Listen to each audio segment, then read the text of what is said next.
is a fight fan, and he's a fight fan's fighter. The Ennis Express is a runaway train. Ain't no pressure when you built for this. Man down, round one. The truth hurts.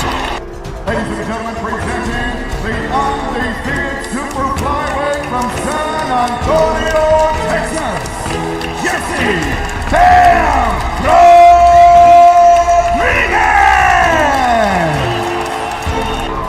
The universally recognized undisputed lightweight champion of the world, Devin the Dream Haney!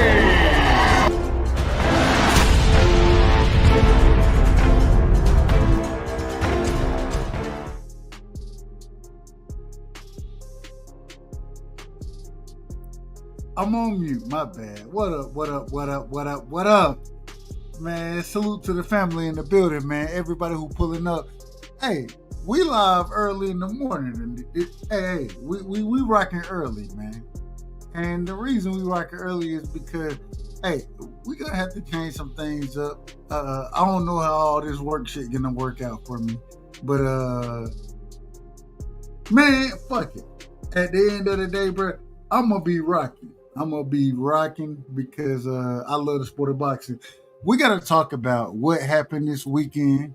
You know what I'm saying? We had a hellified fight card both on Friday and Saturday. We got to talk about it. You know what I'm saying? We got to break that down. But first things first. Shout out to my brother Jay Will in the building, man. Salute to Jay Will. Shout out to my brother CDK in the building, man. Shout out to, my apologies, you know what I'm saying? We're going to bring the comments up in a second. And I'm going to take a quick second here. We're going to drop the link in a second, as we always do. Matter of fact, we'll drop it early. I want y'all to know, when I drop the link tonight, I'm so used to saying tonight, when I drop the link, y'all gonna have to give me a second. You know what I'm saying? This ain't the same time night stuff. This ain't the late night stream. So y'all gotta give me a tad bit of a second to get mine off. But man, y'all more than free to come up, man. I ain't got no problem with it. Shout out to my sister Queen, man. Shout out to Bullet Gibson in the building. You know what I'm saying? Bullet. Hey, that's my brother right there. Bullet, Bullet, I want you to pull up. If you get a chance, I want you to pull up because hey, we've been talking about the Junior versus Devin fight. Man, I think I got Junior, man. I ain't even gonna lie. I got Junior. It ain't nothing like that. I got Junior, man. I don't like it, but at the same time, Bullet, pull up, man. If you want to, feel free. If you get the opportunity, but everybody else, y'all feel free to pull up. We pinned the link at the top, man. Let me make sure I pin the link. There we go. All right, look. I'm so happy, and I appreciate an individual like Hamza Shiraz. And I don't know if I'm saying the brother name right. I say that respectfully. I'm happy that he put hands on Edgar Berlanga. I'm happy that this man, it was a brilliant fight. You know what I'm saying? I thought that Edgar Berlanga, the man is too, he got too full of himself. You know what I'm saying? He thought that making it through a fight with Canelo Alvarez made him something special.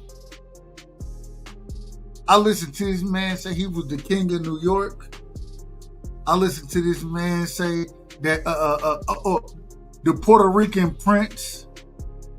Respectfully. Yeah, shout out to Puerto Rico. Shout out to Amanda Serrano.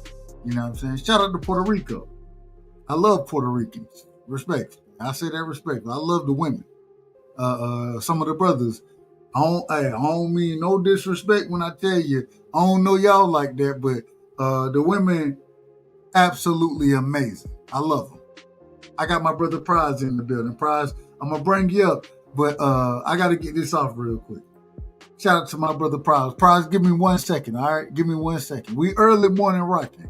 I don't know if we do this on a regular basis. Well, let me rephrase that. We don't do this on a regular basis with Dub, but we rocking early this morning. So give me 1 second, all right? And then I'm coming to you, Prize.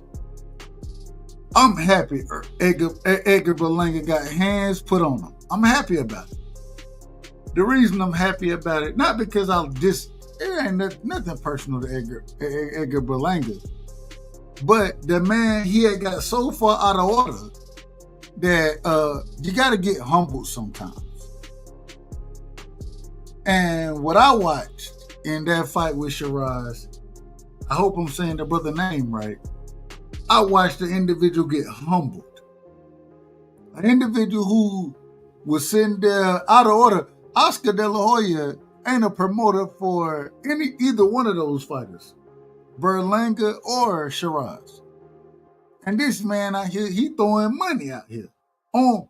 Throwing money, thongs, shoes, heels.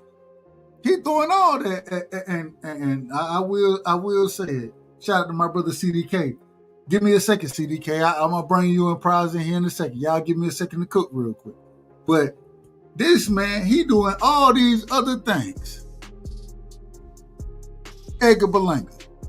And then go out there and get hands put on him. Shout out to Shiraz, man. Or however you say the brother name. I say that respectfully. He get hands put on him.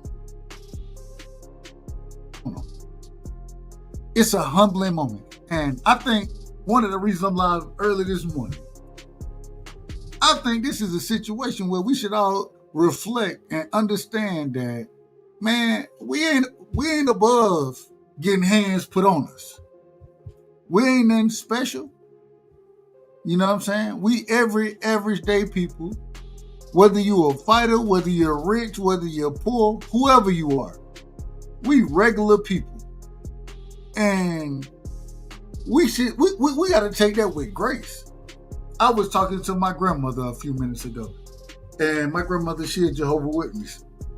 Respectfully, I say that respectfully. And we over there helping her with fixing her screens, those type of things. And one thing she said to me, she said, "Who am I? Ain't nobody special. I'm a regular person." And I think some of these fighters are missing that. Being humble gets you a long way in life. It gets you a long way in life. One of the reasons I'm able to build relationships and talk to people, I hadn't even started, and maybe I will. I don't know if I will or not, but when talking to individuals in the sport of boxing, right? When I talk to them, I'm gonna talk to them like I talk to anybody else. And the reason being is because, man, these are regular people. I think that Edgar Berlanga, I think I listened to the man talk about,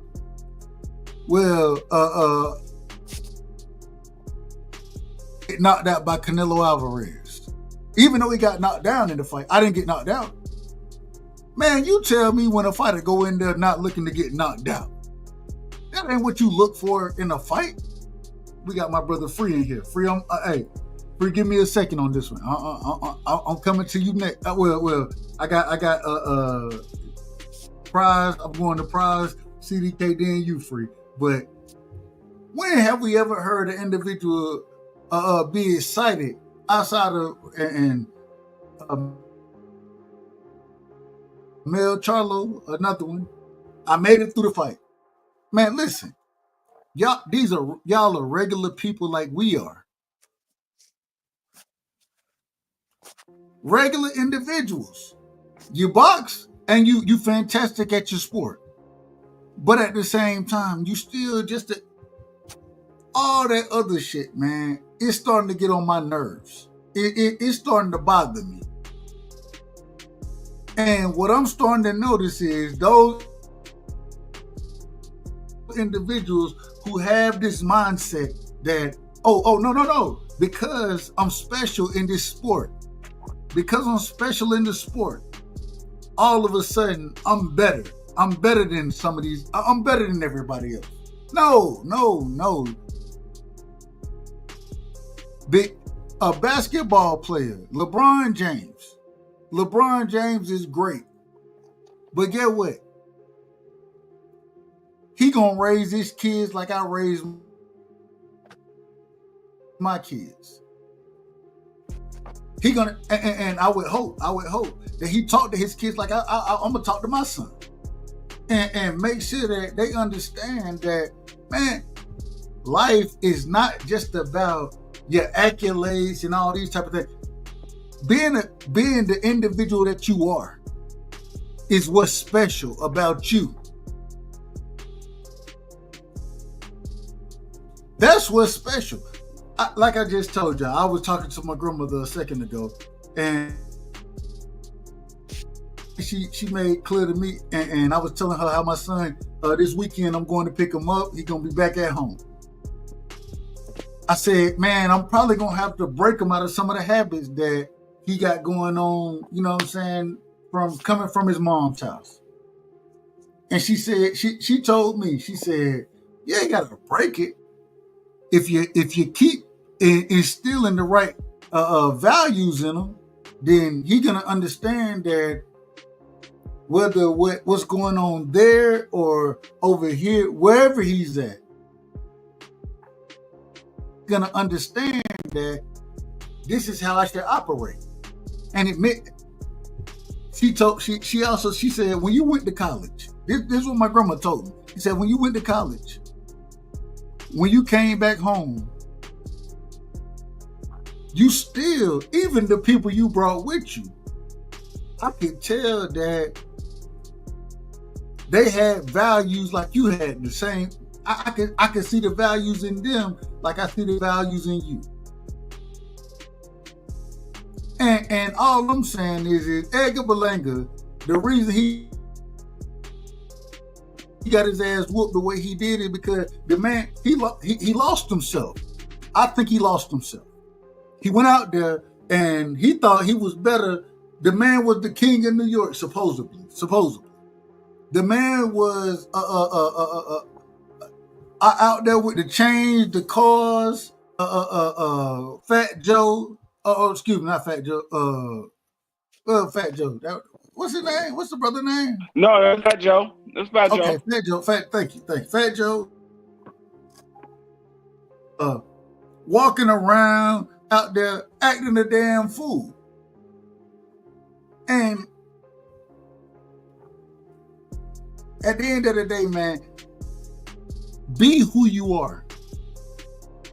That's the only thing I really want to say real quick. And then I'm passing this thing around. I apologize for being long-winded, but be who you are. Don't worry about all the outside influences. Don't worry about that. Be who you are. Because the person that you are, you're good enough. You're good enough. A lot of folks prize CDK, Bullet, Free. I done talked to all of y'all, you know what I'm saying? And one of the things that is so important, and one of the reasons I rock with y'all, is because the person that Free is on a different panel when I'm rocking with him, he's the same person.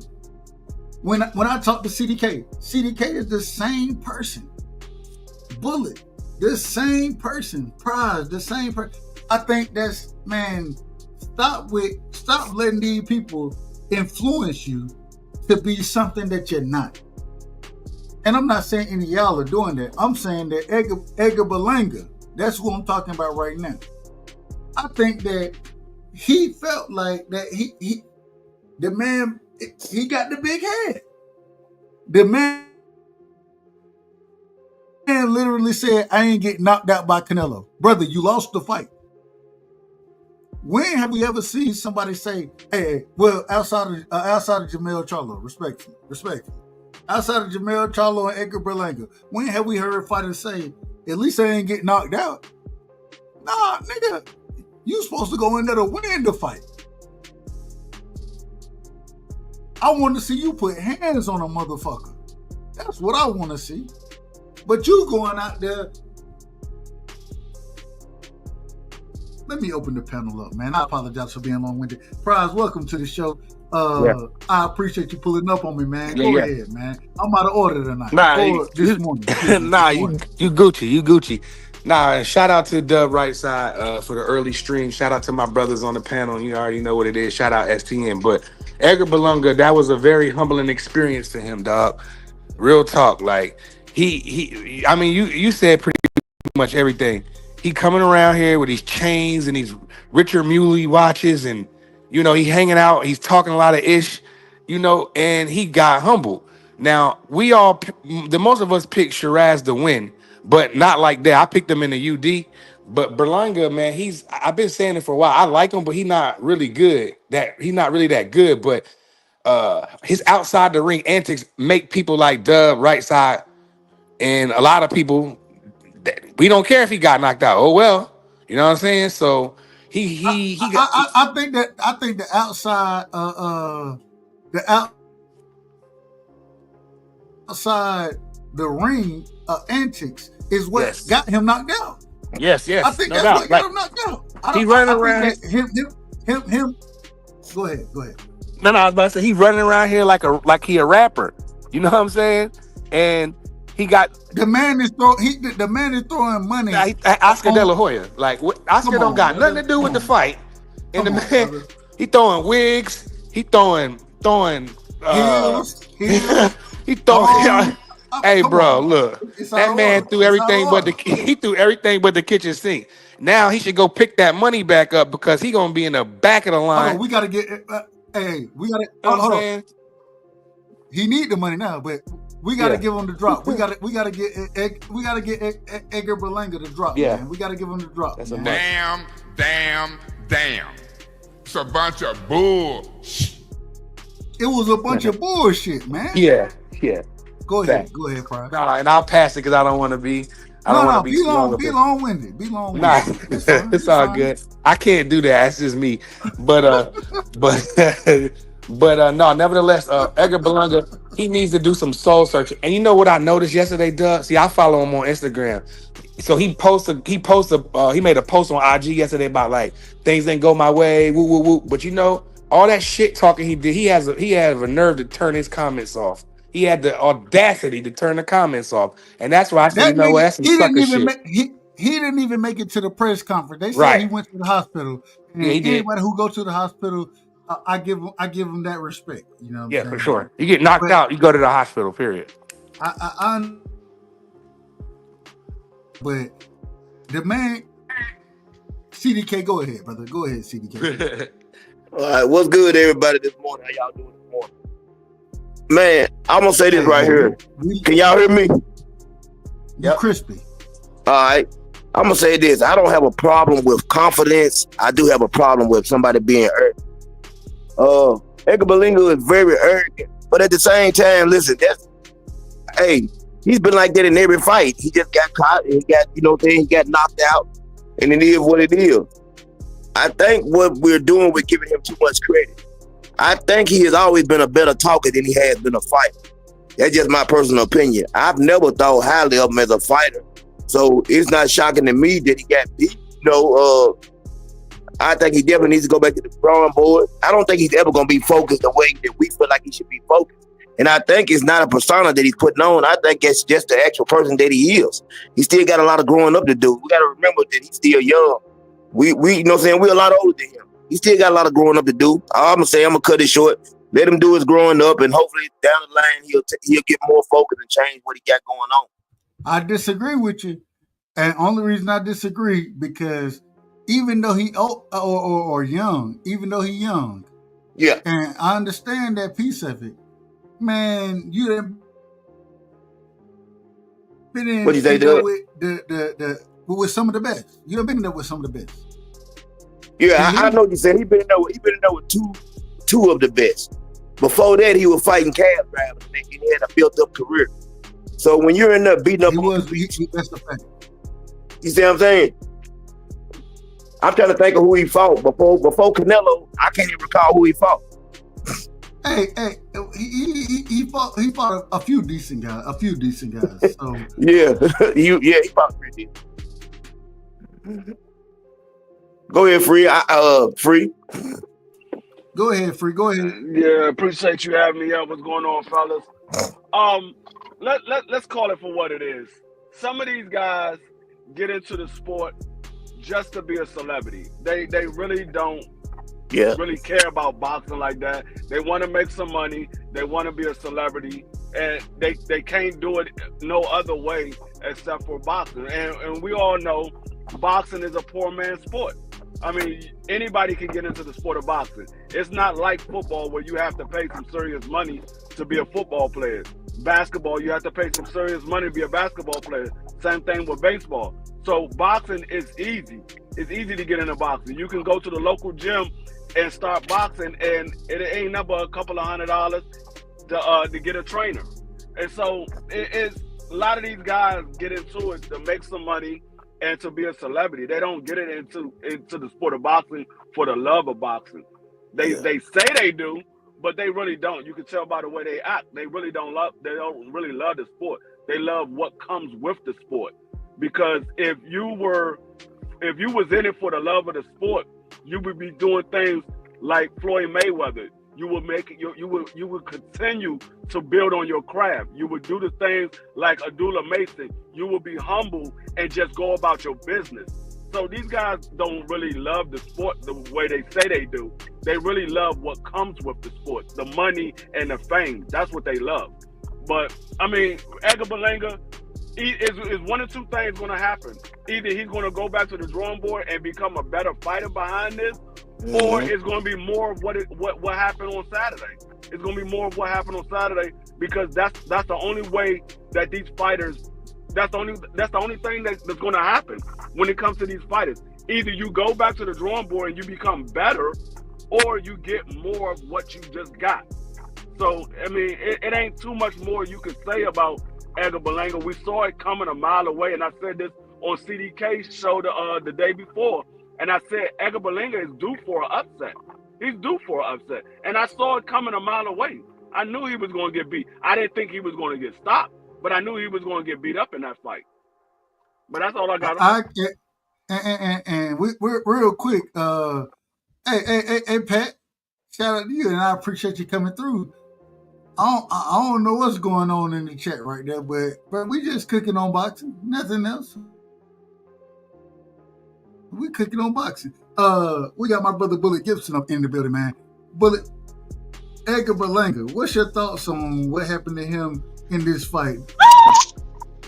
First off, salute to everybody on the panel, man. Peace and blessings. These guys already pretty much said everything that need to be said, honestly. And your early statement. Only thing I can say is I've been a professional boxer, but I actually never really joined a real gym. I trained myself, and I've been in a lot of street fights. I'm not saying they give me any cadence to talk, like I'm the know-it-all, but in terms of just fighting, you have to be focused on the subject at hand. Like that shit's serious. And I'm not saying he's not focused. I know, and there's nothing wrong with confidence. And some guys need that arrogance to boost themselves. That actually a confidence booster that allows them to go out there and perform certain ways. But the Canelo thing, he had to fight after that. He got the win, got another win, and I think it's just with this preparation. I think he probably prepared the right way. He probably trained hard or whatever, but it's the mindset of the moment. Getting on the stage. Hey, no, relax, lady. Getting on the stage, throwing the money at Oscar and all that shit. You out of your mind. I think Oscar had a way of distracting him as well. All that clapback Thursday, the disrespect. So it's like, man, when I see Oscar, I'm gonna get on his ass. Just that mental lapse right there. You're not focused on your opponent. fuck Oscar. He's not fighting you. That guy's a cross dresser. Don't worry about him. You got to get on your shit, bro. You got to stay on your stuff. So with him thinking, oh, Shiraz coming up, I'll be the bigger, stronger guy. Then you realize, okay, he's just talking to me, but I've been knocking guys out. I don't know the guys that Shiraz fought. At least to his mind, you know, he thought it probably was gonna be sweet a little bit. So like, I'm finna go in there and do my thing. I train hard, but at that level, all these guys train hard, bro. But if your mind is not mentally there in the moment, because you could be having a great training camp, but in that moment when you get to that fight, and then you start changing stuff up, because I think the first round he did pretty, it's the fill out round, but he was, pretty regular. And you start, trying to do other shit. That mental lapse, man, man, listen, that shit's something serious. All I'm saying is that at the end of the day, and I think Berlanga, I do think that he trained I think he trained hard for this fight. You know what I'm saying? At the same time, though, man, he was more worried about the parade that was supposedly gonna happen after the fight. And we even seen it. We see going back to when what's the great? I ain't gonna say the great brother. What's my brother name who missed weight and then end up the fighter that beat his brother, Keyshawn Davis. Brother, you gotta be focused on what you got going on. And I think Edgar Berlanga was focused on other things outside of what was going on in this fight. I think he was worried about, and I went back, I don't know if y'all watch it, I watch different podcasts, but Fat Joe, and shout out to Fat Joe, you know what I'm saying? But I'm a huge fan as far as lyrically goes, Jada Kiss, right? I love Jada. I think Jada is best lyricist that you can listen to. Top 5 dead or alive. Jada Kiss was supposedly I don't disagree with it. I think that man is special. I think shout out to Joe too though. Shout out to Joe Craig. But man, that man didn't show up for that fight. He wasn't there to bring him out. And I listened. I went back and I listened to the whole podcast. They said, hey, that brother said, hey, let me know the time. If you want me to bring out Berlanga, let me know the time. He wasn't there. The reason I think he wasn't there, me personally, this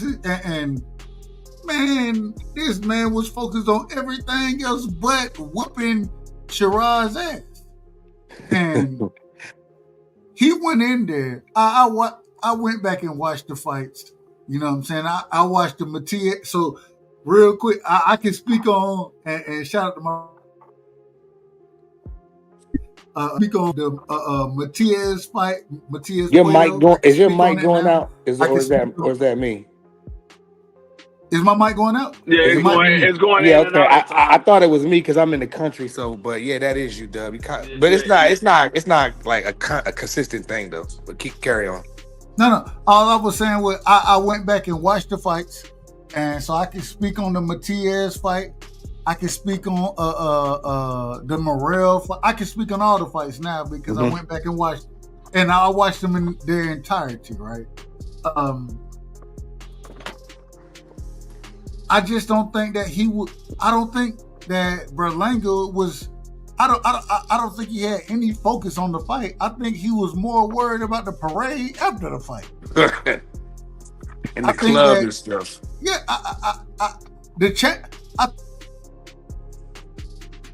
I think that's what he was worried about, and I'm just gonna be honest about it. It's ridiculous. It's out of order. It's ridiculous.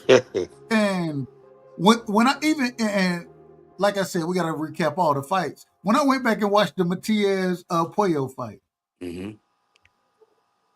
I can't say that Puello lost. I can't say he won that fight. I can't say he lost it. It was a close fight to me when I watched it. man, the pressure, and Free was saying this from the beginning. Free said the whole time, man, these judges, they love somebody who gonna walk forward. They love somebody who gonna walk forward. And man, that's what Matisse did. That brother, man, outside of the first round, I thought that he kind of had to find his footing and his aggression in the first round. Outside of the first round, the nigga walked forward the entire fight. Now, I will say, I thought Puello, I thought he landed great shots in that fight. You know what I'm saying? I thought he landed great shots. And I thought the uppercut, man, the man should have been throwing uppercut a tad bit more than he threw it.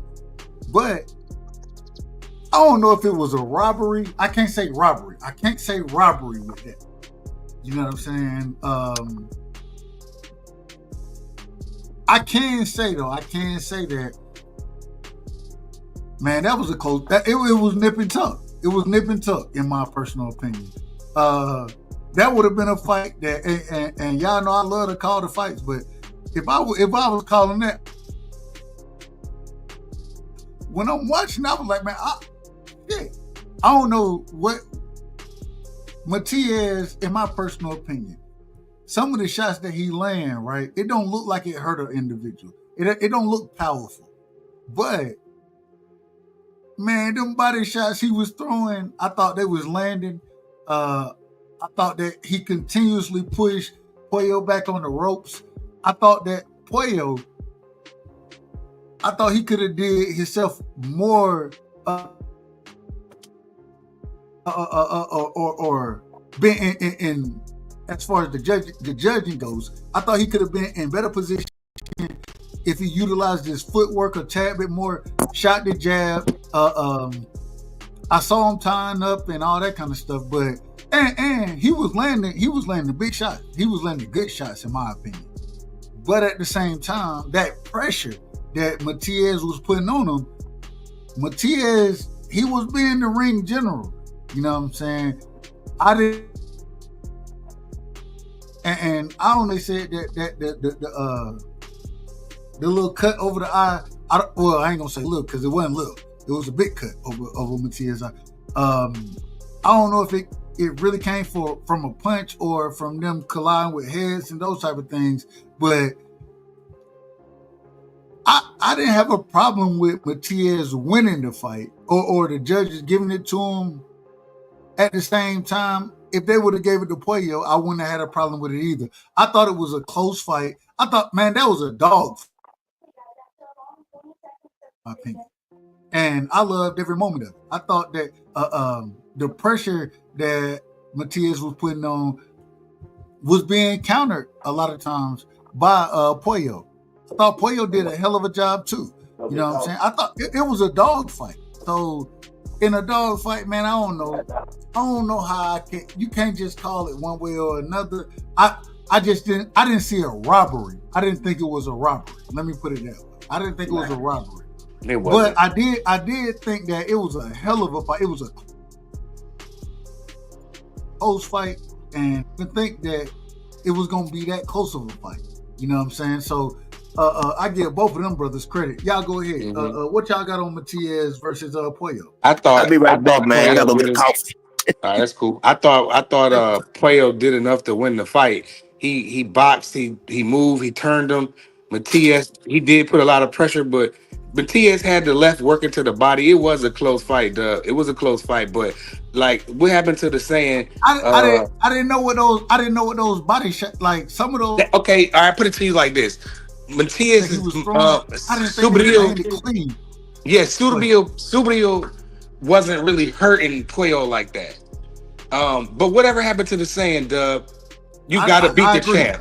What happened to the saying, you got to beat the champ? I don't think Matias did enough to beat the champ.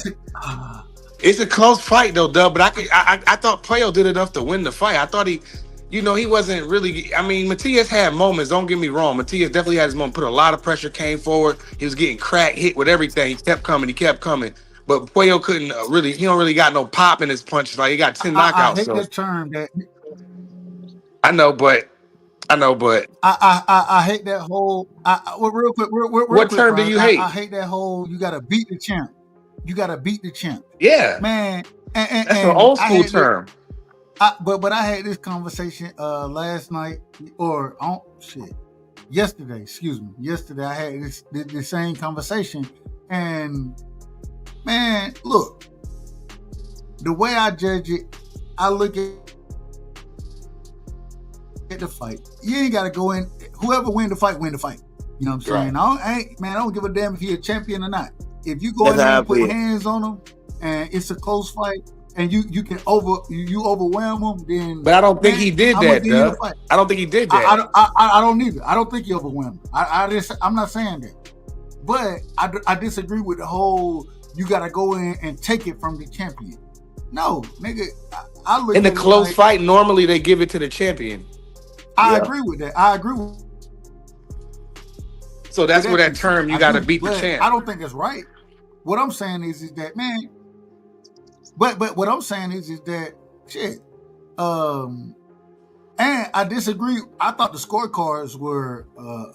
I ain't gonna say it was outrageous because it. Like what was it? A majority decision? No, it was 115, 113 on two cards and 114 a draw on the other one. Right. So it was a close. It was a close. So you mean to tell me you found 7 rounds, but you watching it you gave to Matias? I couldn't. That was hard to do, man. Go back and watch the fight again. That's hard to give him 7 rounds, bro. I could not. Because Pollo was boxing and moving, but hold on. Go ahead. All I'm saying is that if I was judging it, I would have gave the fight to Pollo. Me personally. Yeah. Okay, thank you. But at the same time, it was a close fight, and I think Free said it. You might got to order. When you're walking forward and you the individual applying pressure, you know what I'm saying? It's hard for me not to say that Matias didn't win, but like I said, if it was me, if I was judging it, I would have gave it to Pollo.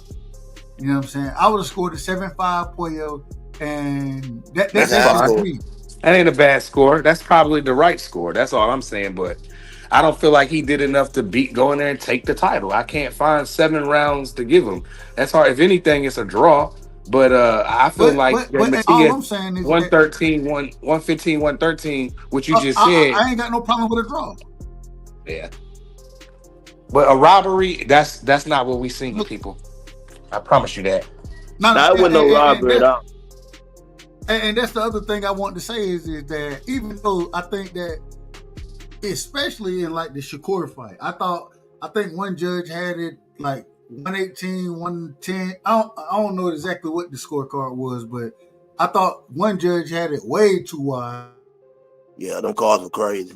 Opinion with Shakur, but before we get to that, I want to hear y'all opinion on Matias versus Pollo. CDK, how did you score that? Or not even scoring it, but what'd you think about the fight? And then we. I've been saying that I said it yesterday on my show. I had Alberto winning, man.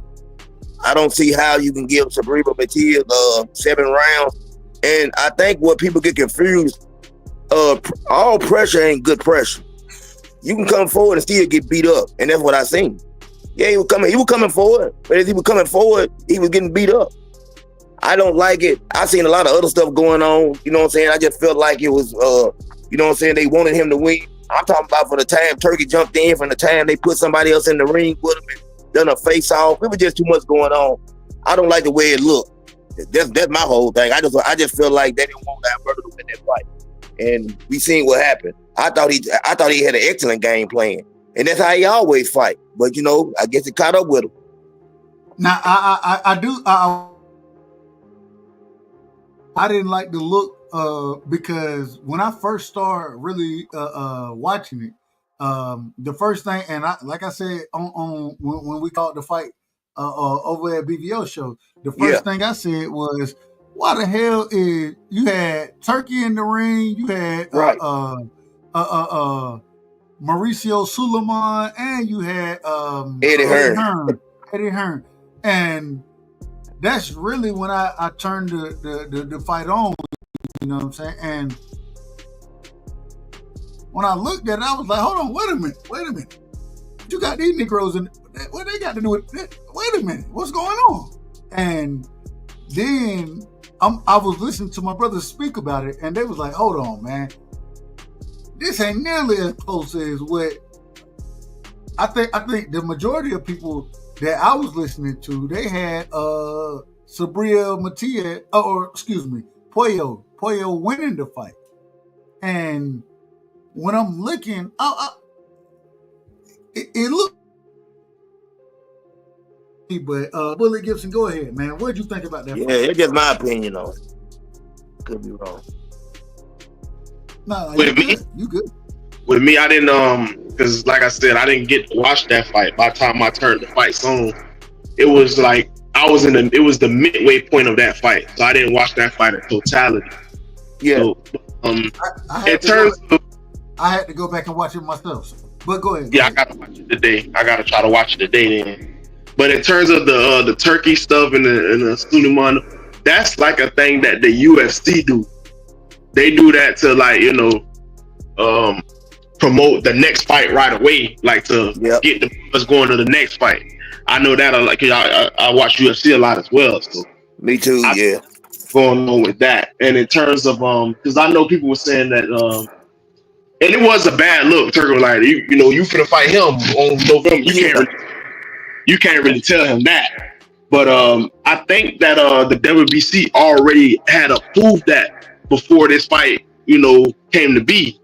They already had said that Dalton Smith was going to be the next guy, from my knowledge. But it just looked like a dictatorship, like how people were saying. But I don't think no promoter can actually force that. Even though Turkey said that, I think if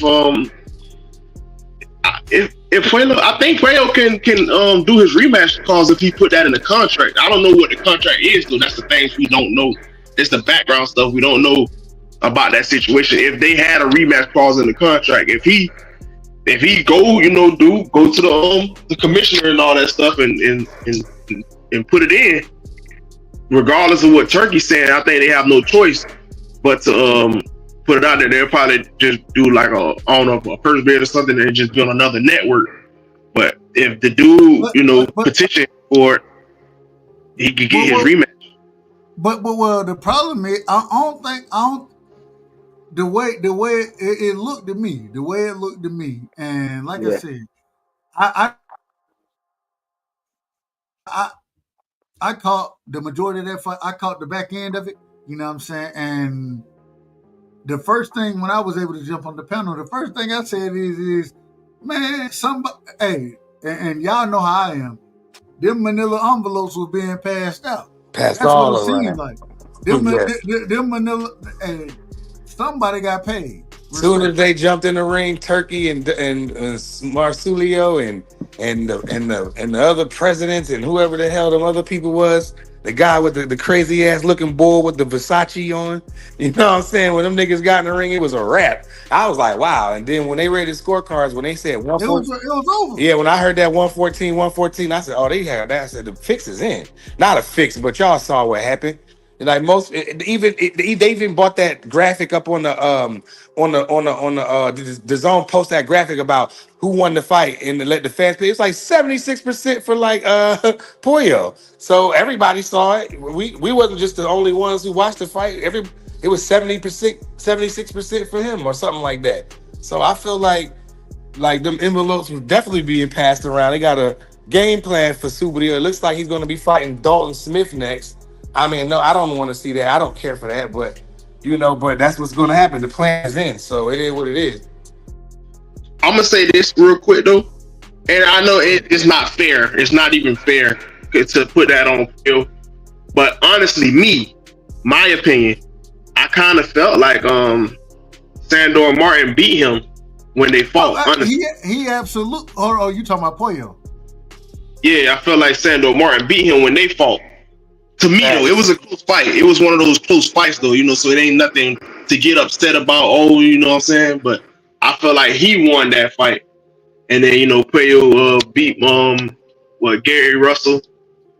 And then, so on and so forth. But it be like that sometimes, you know what I'm saying? And I don't know what Turkey them did or whatever. Maybe the vanilla envelopes was in, but I do know that the way it was structured, how they did it, that's kind of like how the UFC do it. Like they'll have the guy come in and all that stuff come in the ring, and all these people will get in there, and they'll put that little thing up where who you think won and all that stuff. So I know that's something the UFC do. All I'm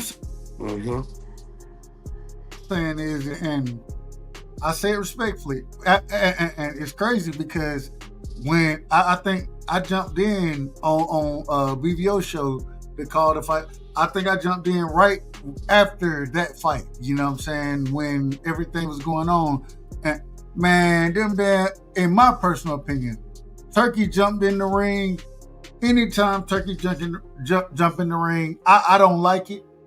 Me personally, I don't like it. I thought that even with the Shiraz Adames fight, I thought Adames won that fight. I thought he came on very strong in the back half of that fight, and I thought he won. But at the same time, once Turkey got it, Turkey was the one who got up there and started making I ain't gonna say concessions, or I don't know what the right terminology to use is in this situation, but them envelopes being passed out. That's what it seemed like to me.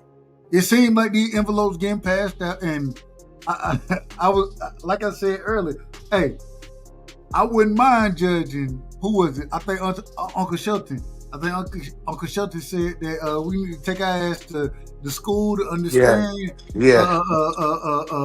how to judge fights, so we can become judges. And hey, just put 20,000. If you put 20,000 in that envelope now, it may change my opinion. You might make me change around or two. Yeah. It'd be like that. Like, I'm not saying there ain't no corruption in boxing, but I remember hearing. I think I heard it on Blue Blood. Salute to him. One of Pacquiao early fights, he actually lost. He actually lost, and then but it was in the Philippines, and so they gave him the fight. Oh yeah, I saw that. Yeah, that was crazy. Dude dropped Pacquiao and everything, didn't he? Yeah.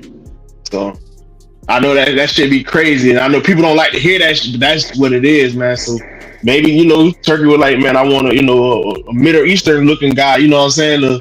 You know how it go, bro. It's unfortunate. That's why I say I don't think he did enough to take the belt. I don't think he did enough to beat. But it's crazy because when. But what's crazy about it? I listened to I believe, and I might be wrong about it. I think I'm in order here, but I think they even when it came to Kid Austin, right? They won. They trying to make the fight. You know what I'm saying, with him and Shakur, and now they make that rematch. In this situation, and shout out to Dalton Smith. I done seen the brother fight a few times, but I don't think he nothing special. I think he gonna get his ass. I think he gets stopped by somebody like Matias. Me personally. But for you to have that already scheduled and to have it where he gonna step in the ring, no, we need a rematch. We need a rematch first, because that brother Puello, he came in there, and I thought he showed his ass in that fight. You know what I'm saying? And when I say that, I'm saying that nigga was fighting. He took the pressure, you know what I'm saying? And he was still landing shots, in my opinion. And so, man, I think we need a rematch there before Dalton Smith get anything out there. But that's why I say the fix was in. It seemed like the fix was in, because for you to jump up there, Eddie Hearn to jump up there, Dalton Smith to jump up there, the Versace it seemed man. like the fix was in. That's what it seemed like to me. Don't forget about the Versace man. Well, hey, I don't know nothing about Versace now. You ain't see that guy, hey, that crazy guy in the background with the Versace on? He was in the ring looking crazy. Which one? I don't know. It's some dude jumping in the ring every time with a Versace outfit on, man. You ain't see him? I ain't see Dude was looking wild crazy, but go ahead. All I'm saying is, at the end of the day, I think the fix was in, and I hate to say it, even with Shiraz. You know what I'm saying? The good thing with Shiraz is he got Berlanga out of there. Mm-hmm. You know what I'm saying? And I was never high on Berlanga anyway. I didn't see a stoppage, but I thought Berlanga was gonna lose that fight anyways. Mm-hmm. All I'm saying is it's not a good look with Turkey jumping into Eddie Hearn, Mauricio Suleiman. These are some of the most corrupt individuals that we know in the sport of boxing. My apologies. Go ahead, be free. Free fell down the steps, but yeah, the fix was definitely in, and the fix. I don't care. I'm gonna say I'm not going to tread around this or tiptoe around this. The fix was in. I don't think Matias. Y'all go back and watch the fight, and you tell me, and I'll watch it again with y'all, and you tell me where you see 7 rounds you gave Subriel Matias. That's crazy, and I don't think it's right. With, like Dubs told y'all, you got they already knew what it was. They was preparing for Subriel's moment, so they all jumped in the ring like, okay, we get Subriel win the fight, take the belt off Puyo. Know what I mean? Like some wrestling shit. You know what I'm saying? So I feel like that's not a good look for boxing, man. We got these people doing that, man, and I think they got to do better, bro. But it's like Dub told y'all, it's some envelopes being passed around. They did it right in front of our face, bro. 76% or however many percent said Puyo won. I said Puyo won. Dub said Puyo won. I forget what Free. I'm pretty sure Free. I don't know what Brother Bullet said, but I feel like Puyo did enough to win. No, I didn't watch that fight in full yet. No. No. Hold on. I thought, like I said, I thought it could have went 7-5 either way. A draw. I thought a draw was okay as well. It could have happened, all of that. I ain't saying Puyo just won it, but at the same time, the scorecards, and I think one judge had it 114-114. Yeah. And then the other 2 judges, I believe they had it 115-113. Mm-hmm. I believe. Yeah. I understand it, but at the same, off of the pressure that Matias was putting on. You could put pressure on, but don't mean you doing nothing. It wasn't effective. Ricky Hatton was putting a lot of pressure on Floyd, and Floyd whipped his ass. Pressure, yeah, you ain't doing nothing with it. It wasn't effective. It wasn't effective. So, but where did you give 7 rounds? That's a. Mm-hmm. I was just gonna say Floyd and Ricky Hatton. That's a tad bit different. If Floyd check hook Ricky Hatton. I know, but I'm saying Ricky Hatton's pressure. Floyd ain't seen that pressure before that Madonna fight. Ricky Hatton was putting a lot of pressure on Floyd in the beginning, but he wasn't doing nothing. He was getting check hooked the whole straight right hand the whole time. But I thought Matias. My thing is, I thought Matias he was letting his hands go. He was throwing punches. It wasn't effective. I thought he was going to the body well. I thought he went to the body very well. It's hard for me to say that Puyo lost that fight. Yeah. And then the theatrics after the fight, how it all played out. And the crazy thing, like I said, and maybe I'm biased. I'm probably biased about it because if anybody know me, y'all know I love the boxing. Y'all know I love boxers. I thought that man was boxing out there. Turning them, moving, uppercut was working. I thought he tied him up when it was time to tie him up. You know what I'm saying? Like you said, the uppercut was there. The jab was there. I thought Puyo did. I thought he did well. I thought he did very good in that fight. You know what I'm saying? And me personally, I said I called an 8th round stoppage. and by Matias. I didn't see none of it, and I don't think it's a robbery. But at the same time, I do think that I think the fix was in. I think the fix was in. I don't think the right man won. Salute the scholar, but I don't think the right man won, bro. But I don't know. Well, I'll see what he say. Go ahead, hold on real quick. Free, we going to free. You back in the building? All right, free in the building. They ain't pick him up yet. Go ahead, Scott. Hold on, wait a minute, man. I almost said go ahead, scholar. Man, let me give my brother. Shout out to the boxing scholar in the building, man. If y'all don't know, now you know. Y'all make sure y'all go sub the boxing scholar.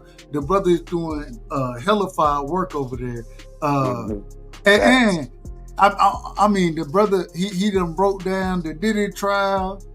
The got that fire interview with Brian Norman and them. Man, he doing great work over there. Y'all make sure y'all go sub to my brother, man. Scholar, go ahead, brother. Respect. Man, I gotta be over here blushing. No Diddy. What's up, B? No, don't blush on this now. Don't blush on this. Nah, I just flattered, bro. So check this out. I ain't gonna lie. I think the fix was in, but not with the Matias fight. Matias, you gotta remember this too. Sometimes I don't watch the fight, like with what's his name, Boots and Stanionis. And one of the persons on the panel was rooting for Stanionis.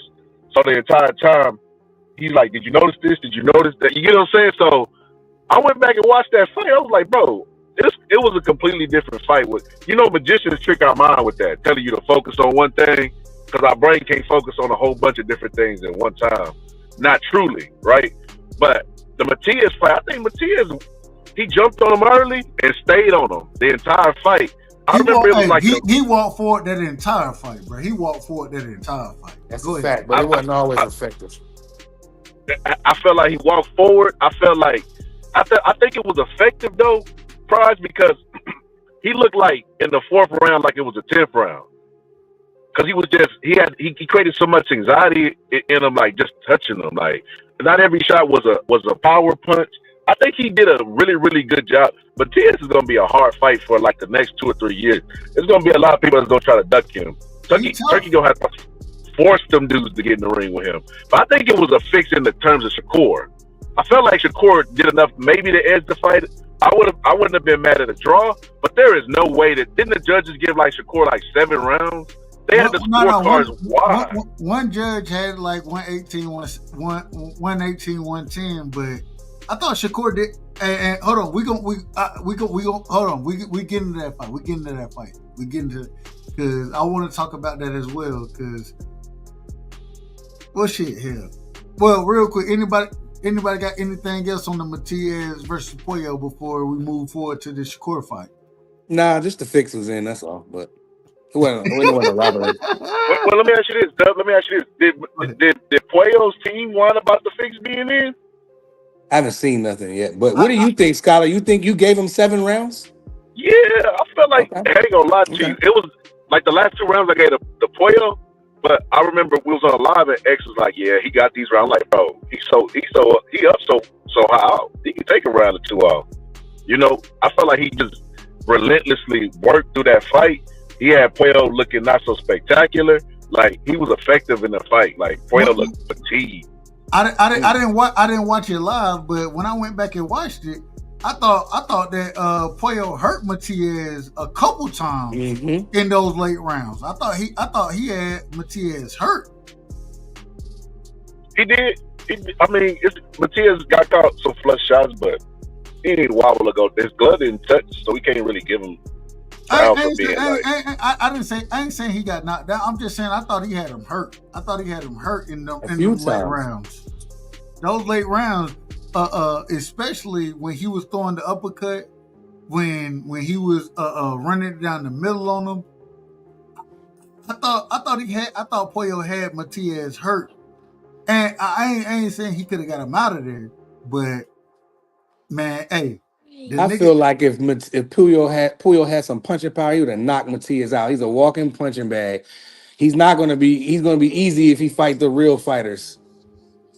Yeah, his defense is his face, and what did Free said or Marky? He said his defense is his head and his chest. He take it on the. He got. The brother got a great chin. The brother got a great chin. Yo. Look, if that was I'm gonna say if that was Devin, man, Devin, I think Devin would have walked circles around Matias, walked circles around him, and put hands on him. Shakur would do the same thing. I disagree. So look. So you know the little homie X be tripping on me, bro, because he can't figure out why I like Matias, and he don't see nothing special. Hold on. Shout out X. Hold on, real quick. I can hear you, but your mic is a tad bit regular right now. Respectfully. Is that me? Hold on. Is that me? Yeah, and I know it's Scholar. No, Scholar, you crispy now. You crispy. Yeah. Hold on, let me hit the refresh. Oh, there we go. Right. That's the Scholar I know right there. That's the Scholar I know. Oh, damn. He gonna come back in. Yeah, but no, I'm with X. X hates Matias. Me and X hate Matias the same way. We think the same of him. I'm a fan of Matias. I'm not. He's not really good. He throws a lot of punches and he gets. I mean, he's a punching bag, bro. If you know how to box and turn, he can't do nothing with you, bro. Like Devin was boxing. I don't think he got great footwork. That's why I say I think Devin boxed circles around him. Shakur boxed circles around him. Tank probably knock him out. So look, check this out, Prize. This is why X get mad at me, man. Yeah. Matias X agrees on Matias, by the way. Go ahead. Matias was one of my favorite fighters right now, bro. He like, what? And I'm like, bro, Matias is a magician in there as well. Meaning, like, he's a lot better than what he looks. He looks like a caveman on the outside, but he actually a caveman that know how to make fire. You know what I mean? Like, he knows how to do intelligent things. Like, Matias is perpetual motion. From the opening bell, he makes his fighters fight every second of every round. He is right in their face. And because he keeps his chin tucked and he has a good chin on top of it being tucked, he and fighters hit him on the chin, they get discouraged because they can't get him up out of there. And then he comes forward with a high active guard. So a lot of the shots that look like they land, they're really being parried. And he counters right off of that. And he don't throw everything with power. Matias will touch you 5 times, bro. He creates anxiety. Like, it was times in the fight where Pollo looked like he was about to get a break. Matias would speed walk and get right back in his face and make him fight again. Just touch him.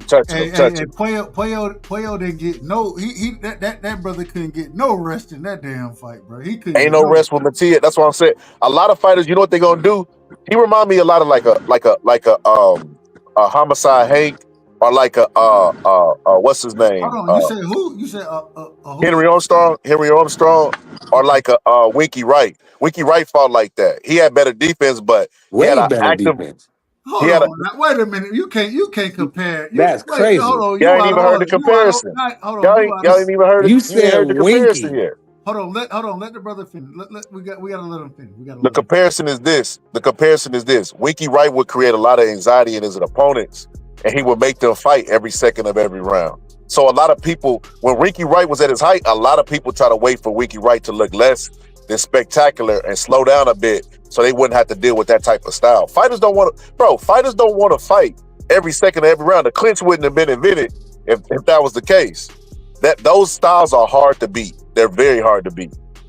All I'm saying is that watching that fight, I thought Pollo, in my opinion, this is my opinion, nobody else's, just mine. I thought Pollo, he took that pressure, and even though I did think that Matias, he let his hands go, and Matias always let his hands go, and he a dog, you know what I'm saying? Man, I thought it went, there was no educated footwork there. It was all, I'm gonna walk to you. Now that's all it is every time. But at the same time, when he throwing the punches that he was throwing, I thought he worked the body well.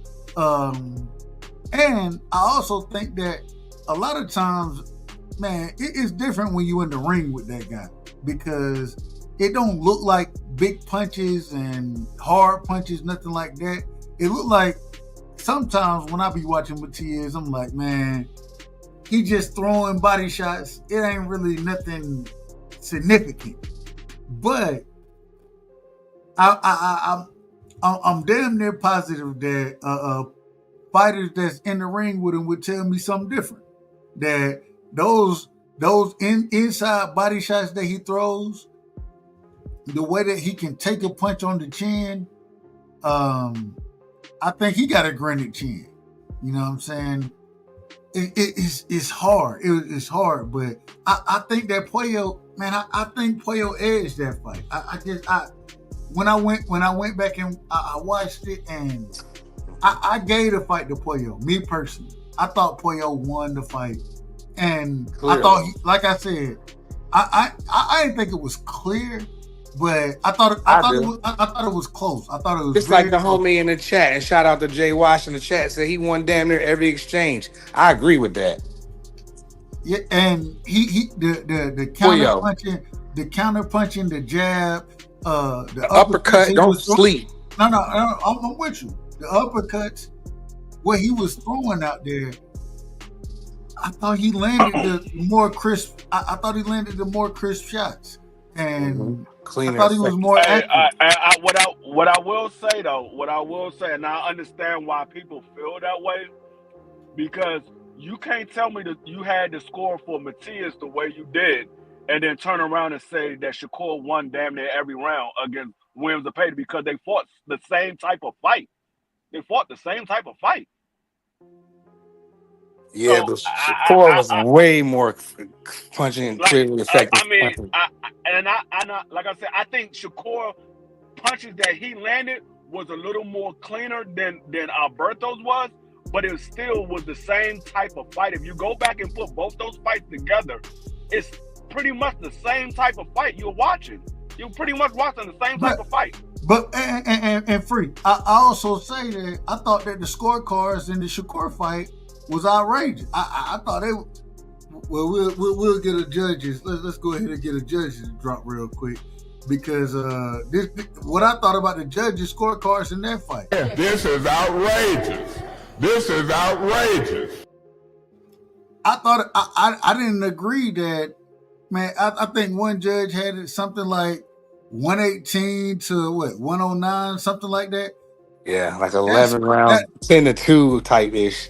No, I thought Shakur won and once again, I thought, and I said this the other night, I thought Shakur fought the wrong fight. But at the same time, I thought he was looking to please his haters. And he still did a hell of a job being in the pocket. And I thought he clipped Williams Zepeda way more than Puello clipped Puello clipped Matisse.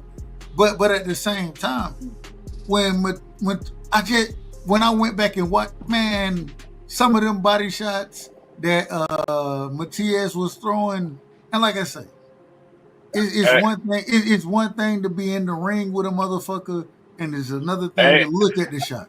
And I'm gonna tell you something that I heard, and I didn't hear it initially because I wasn't watching the fight. I went back and watched the fight, and Antonio Tarver said it. He said Shakur got to get off them daggone ropes. We just saw Alberto lose by being on the ropes like that. He got to get off the ropes. Hey, free. When I was calling that fight, what I said: get your ass out the damn, man. Get the hell off the ropes, man. Get out the corner. What are you doing? And so now, that's what I'm saying. Even Antonio Tarver, and I don't agree with a lot what Antonio Tarver said, but he saw the same thing that I saw.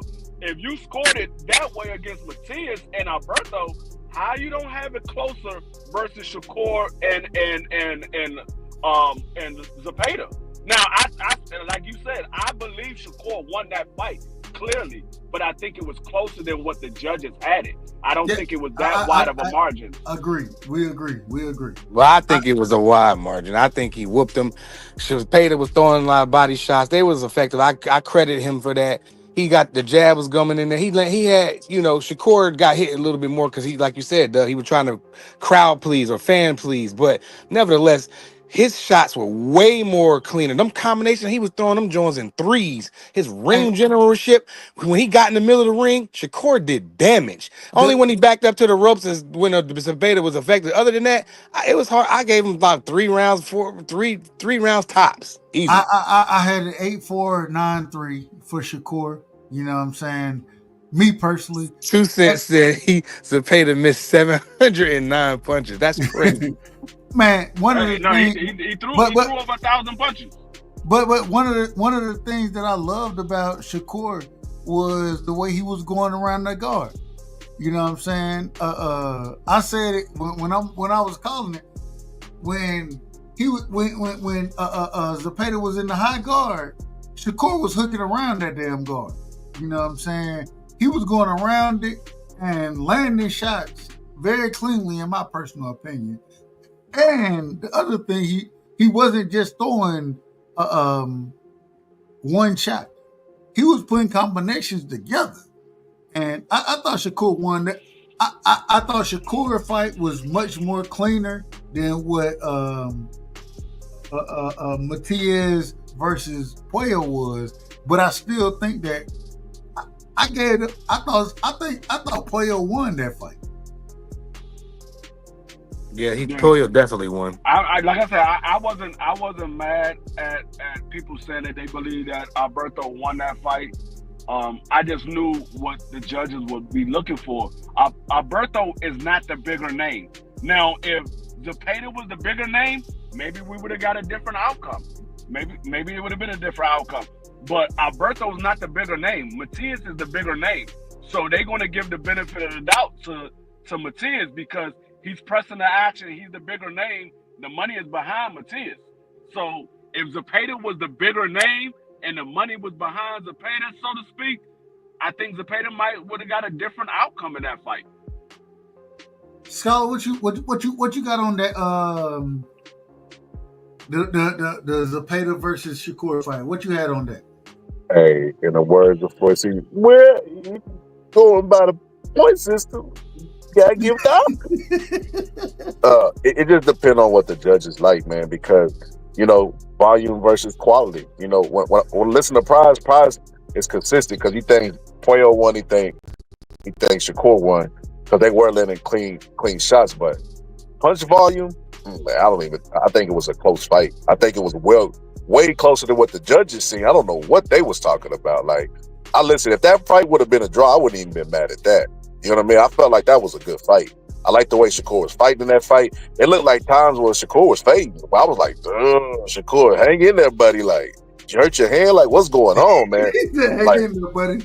Hang in there, buddy. But that was a good fight. That was a good fight. I felt like the score was way too wide for my liking. You know what I mean? I don't know what they was looking at. It's just like D brought up a good point.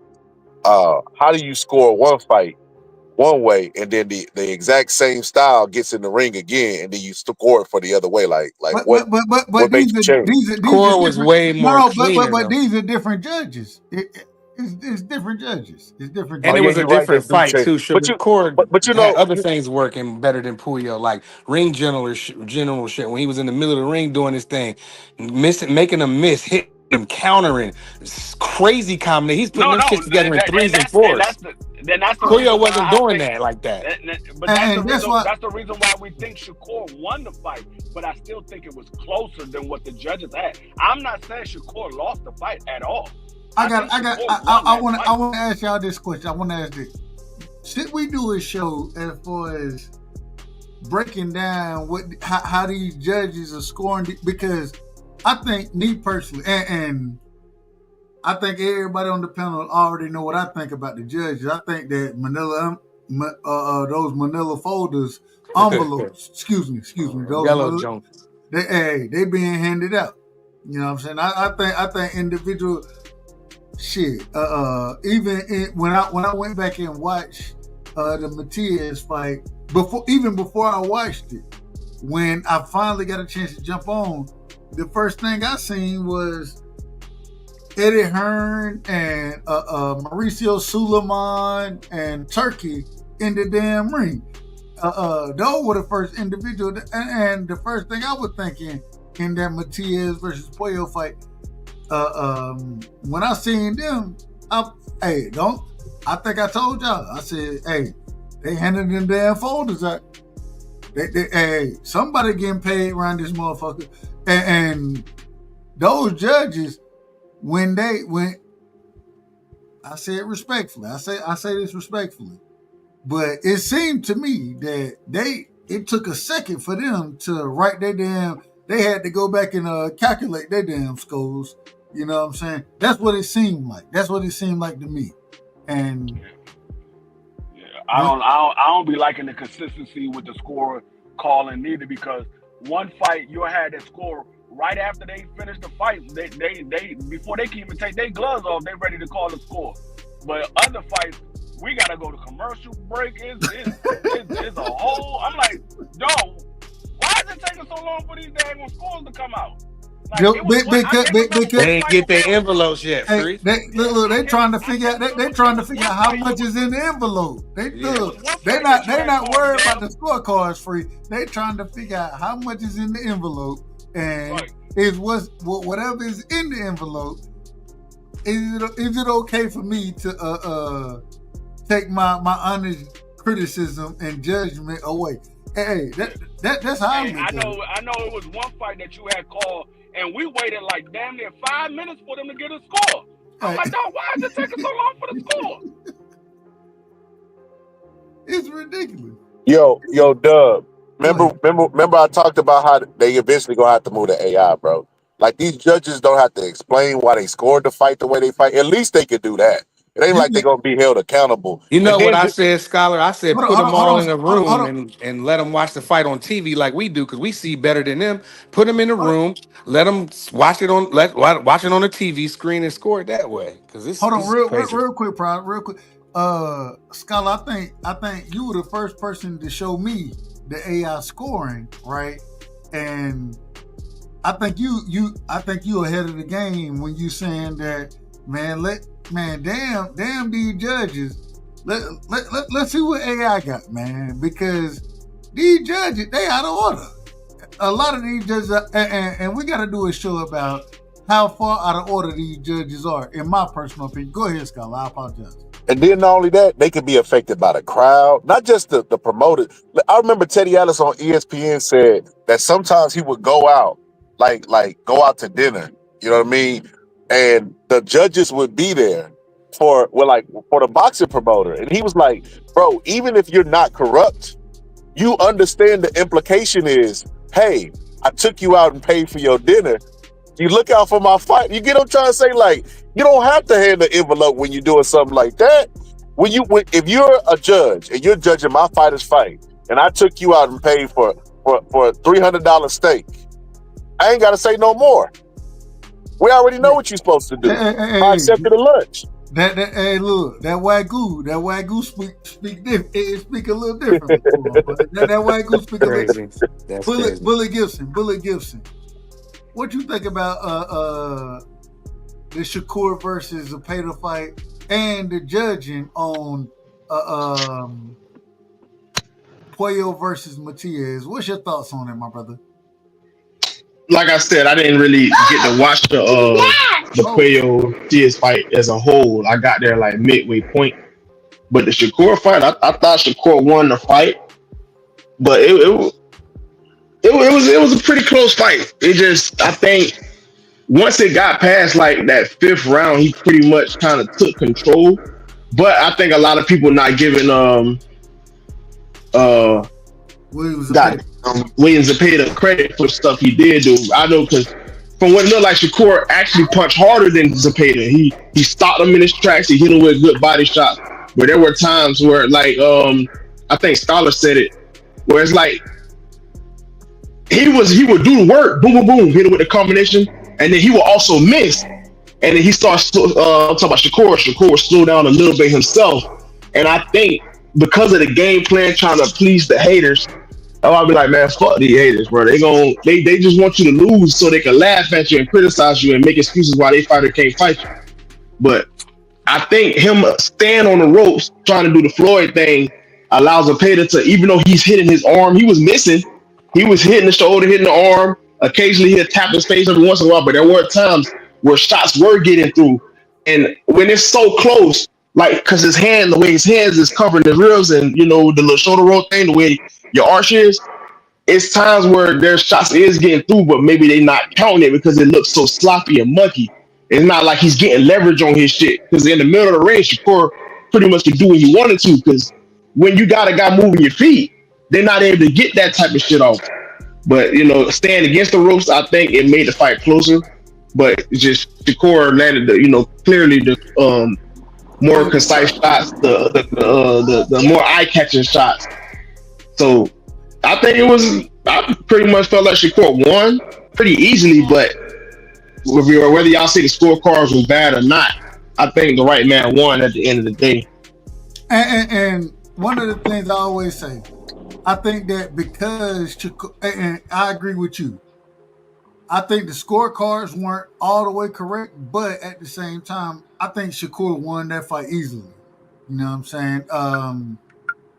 I want to ask this real quick because I was listening to Antonio Tarver, and he said, this is what, I'm not saying this, so y'all, hey, I'm going to get fried for this question right here. Y'all don't fry me for the question. But Antonio Tarver said that he thought because of Shakur's performance, we got to put him, or we need to start mentioning him with the same names as far as, this once again, Antonio Tarver, the Floyd Mayweathers, oh man, what's my brother's name, man? What's my brother who beat Oscar? Well, he technically lost to Oscar, but damn. Sweet Pea. Sweet Pea, thank you. He said we need to start mentioning Shakur with these guys off of this performance. What do y'all think about this? That's crazy. I think Antonio Tarver took too many shots to the head. Right. I mean, one more thing, and 2 Cents said one more thing. How you miss when you miss 700 punches? I don't see how you can even have a chance to win. But what do I know? No, we're not saying that the man won like that. I think y'all mix. I'm not going at you. I'm talking about just period. This whole fight. Because I think y'all missed. Everybody up here say Shakur won. Yeah, for sure. A person missed a lot of shots. What that is telling me is a person is much more active in that fight. Is one fighter is much more active than another fighter is. That's what that's telling me. If a person missed 709 shots and he landed 300 and some odd shots, that means he was much more active. So that's all that tells me. But I think Antonio Tarver, he always, that's why I say I don't agree with everything Antonio Tarver say, because he always say something that's off the daggone rocker. I'm like, no, you cannot offer this performance against Williams Zepeda, who a lot of people didn't give Williams Zepeda a chance of beating Shakur. You can't say that now because of this performance, he deserved to be in the same conversation as a Floyd Mayweather and Sweet Pea. Y'all didn't give him credit. I mean, y'all didn't say Williams Zepeda was that good of an opponent. So you can't turn around and give this man all the credit in the world, but you shitted on the opponent from the very beginning. That's what I don't understand with some of these people. That's why I say you never shit on your opponent, because now you want all the credit, but you just shitted on your opponent. No, you can't do that. You can't turn around and say, man, I'm going to beat this dude easy. This dude is nowhere near my level. I don't even know why he's in the ring with me. And then when I beat him, why y'all ain't giving me no credit? Man, you just told me the dude didn't belong in the ring with you. So, nah, I mean, I don't agree with nothing that Antonio Tarver said on that note. What was the context of it, though? So this well, hell, we'll pull the interview. Well, hell, I got a couple more days before I'm monetized anyway. So I'm gonna pull it up. Let me pull it up, and I want y'all to hear exactly what Antonio Tarver said, because I thought, and me personally, this is my opinion. Before I play it, I thought it was some nonsense. I was like, bruh, so you telling me that off of the fight that Shakur just had with Williams Zepeda, he should be, because, and the credit I will give to Antonio Tarver, according to him, well, here, let me let y'all just hear. I seen it. You talking about the one where Bud bombed him? Yeah, that's the exact one. You already know which one I'm going to. Yeah, Antonio Tarver. Listen, this is what I noticed about him just in that little bit of time I was listening to him. Because then they asked him about Berlanga, and then, he was giving Berlanga. What's that? Oh, go ahead. No, go ahead. He was giving Berlanga like a lot of credit, and I was like, oh, he just biased, bro. You know what I mean? It's like he was overpraising him because he probably had some type of relationship with Shakur, and he liked Shakur, so that's why he was like, because he praised Berlanga in the loss. Like, how you look? Berlanga looked trash in that fight. Being all the way honest, he looked trash, and Tarver still found something nice. He got knocked out. Even before the knockout, he looked trash to me though. And, Yes. and he still found a way to give him credit, and it's just like, oh, okay, I get it now. If he rock with you, he rock with you. That's what I got from that. He comparing the Shakur to the greats because he knows that it'll elevate Shakur because who he is. You get what I'm saying? All right, hold on, real quick. I want to play this real quick. This is Antonio Tarver. This is the response that he gave when he was asked about the fight. Y'all let me know if y'all can hear this. Let's see. Oh, let me... Radio Raheem. Can y'all hear it? Radio Raheem. Yeah, we can hear it. All right, here we go. Listen to what Tarver says here. And for anybody, this is for educational purposes only. I don't own the rights to this. Shout out to Radio Raheem. I believe this is 1 second or something like that. Shout out to them as well. They're doing a hell of a job over there with the interviews they're getting. So shout out to them. But listen to this. With the Magic Man, Antonio Tarver, yet another glorious night of boxing. Last night we saw a technician. We saw a real difficult skill set from Katie Taylor. If he would have went down, I thought that could have changed. He had a chin, wrinkles. From Shakur and Zepeda. I mean, were you surprised? No, because the man said he had something to prove tonight. He was going to show some different wrinkles, and that's just a fighter that can do it all. You feel me? He got wrinkles. So, real quick, and I love Shakur, but off of this performance, I'm not sitting here saying that he can do it all. I can't say that. Let's continue. Wrinkles to himself. He got in his bag deep tonight. Complete fighter, bro. He had a chin. Zepeda landed that shot in the second. If he would have went down, I thought that could have changed the fight. You know what I mean? But he stayed on his feet. He took that shot. And he took a lot of shots. I mean, Zepeda stayed down to the body. So he put his heart on display tonight, and he showed the world that he's that type of pound-for-pound type of guy, bro. He said that he was making... Is Shakur, off of the Zepeda fight, in y'all opinion, is Shakur a pound-for-pound fighter now off of the Zepeda fight? No. I always thought he was, but go on. I think based off his body of work, you could put him up there. Okay. You got Bam Rodriguez up there. How's he over Shakur? I mean, yeah. To me, he is. I think absolutely Bam is. Shakur is, to me, and a lot of people thought I was crazy for this comparison. Shakur is like AB to me. He only let his hands go. Well, not in this fight. In this fight, he actually went out there and did what he was supposed to do. Draw a line in the sand, make you miss, make you pay. But a lot of times he wouldn't even let his hands go until he felt like his opponent was completely, didn't have anything left in the tank and completely deflated. So he would put his hands in his pockets a lot, as we seen in the Edwin De Los Santos fight. So no, I can't put Shakur in the pound. I think Shakur did what he was supposed to do with what he had in front of him. Zepeda throw 1,145 punches every fight. But how many knockouts do Zepeda be getting? No, well, Zepeda, I think he had 33. He didn't stop. He got like 21. 33-0 with 27 knockouts. Listen. I was gonna say, I think he had Okay, well let me ask y'all this, because y'all brought up records. Do you think Zepeda's a knockout? Wait a minute. No, you brought up records. No, I'm not. I didn't bring them. No. But okay, well let's go actualities, because records are made for fans to argue. Okay, no, hold on. I don't think that Zepeda is a knockout artist. Okay. I think he overwhelms you, and same way I think that Benavidez.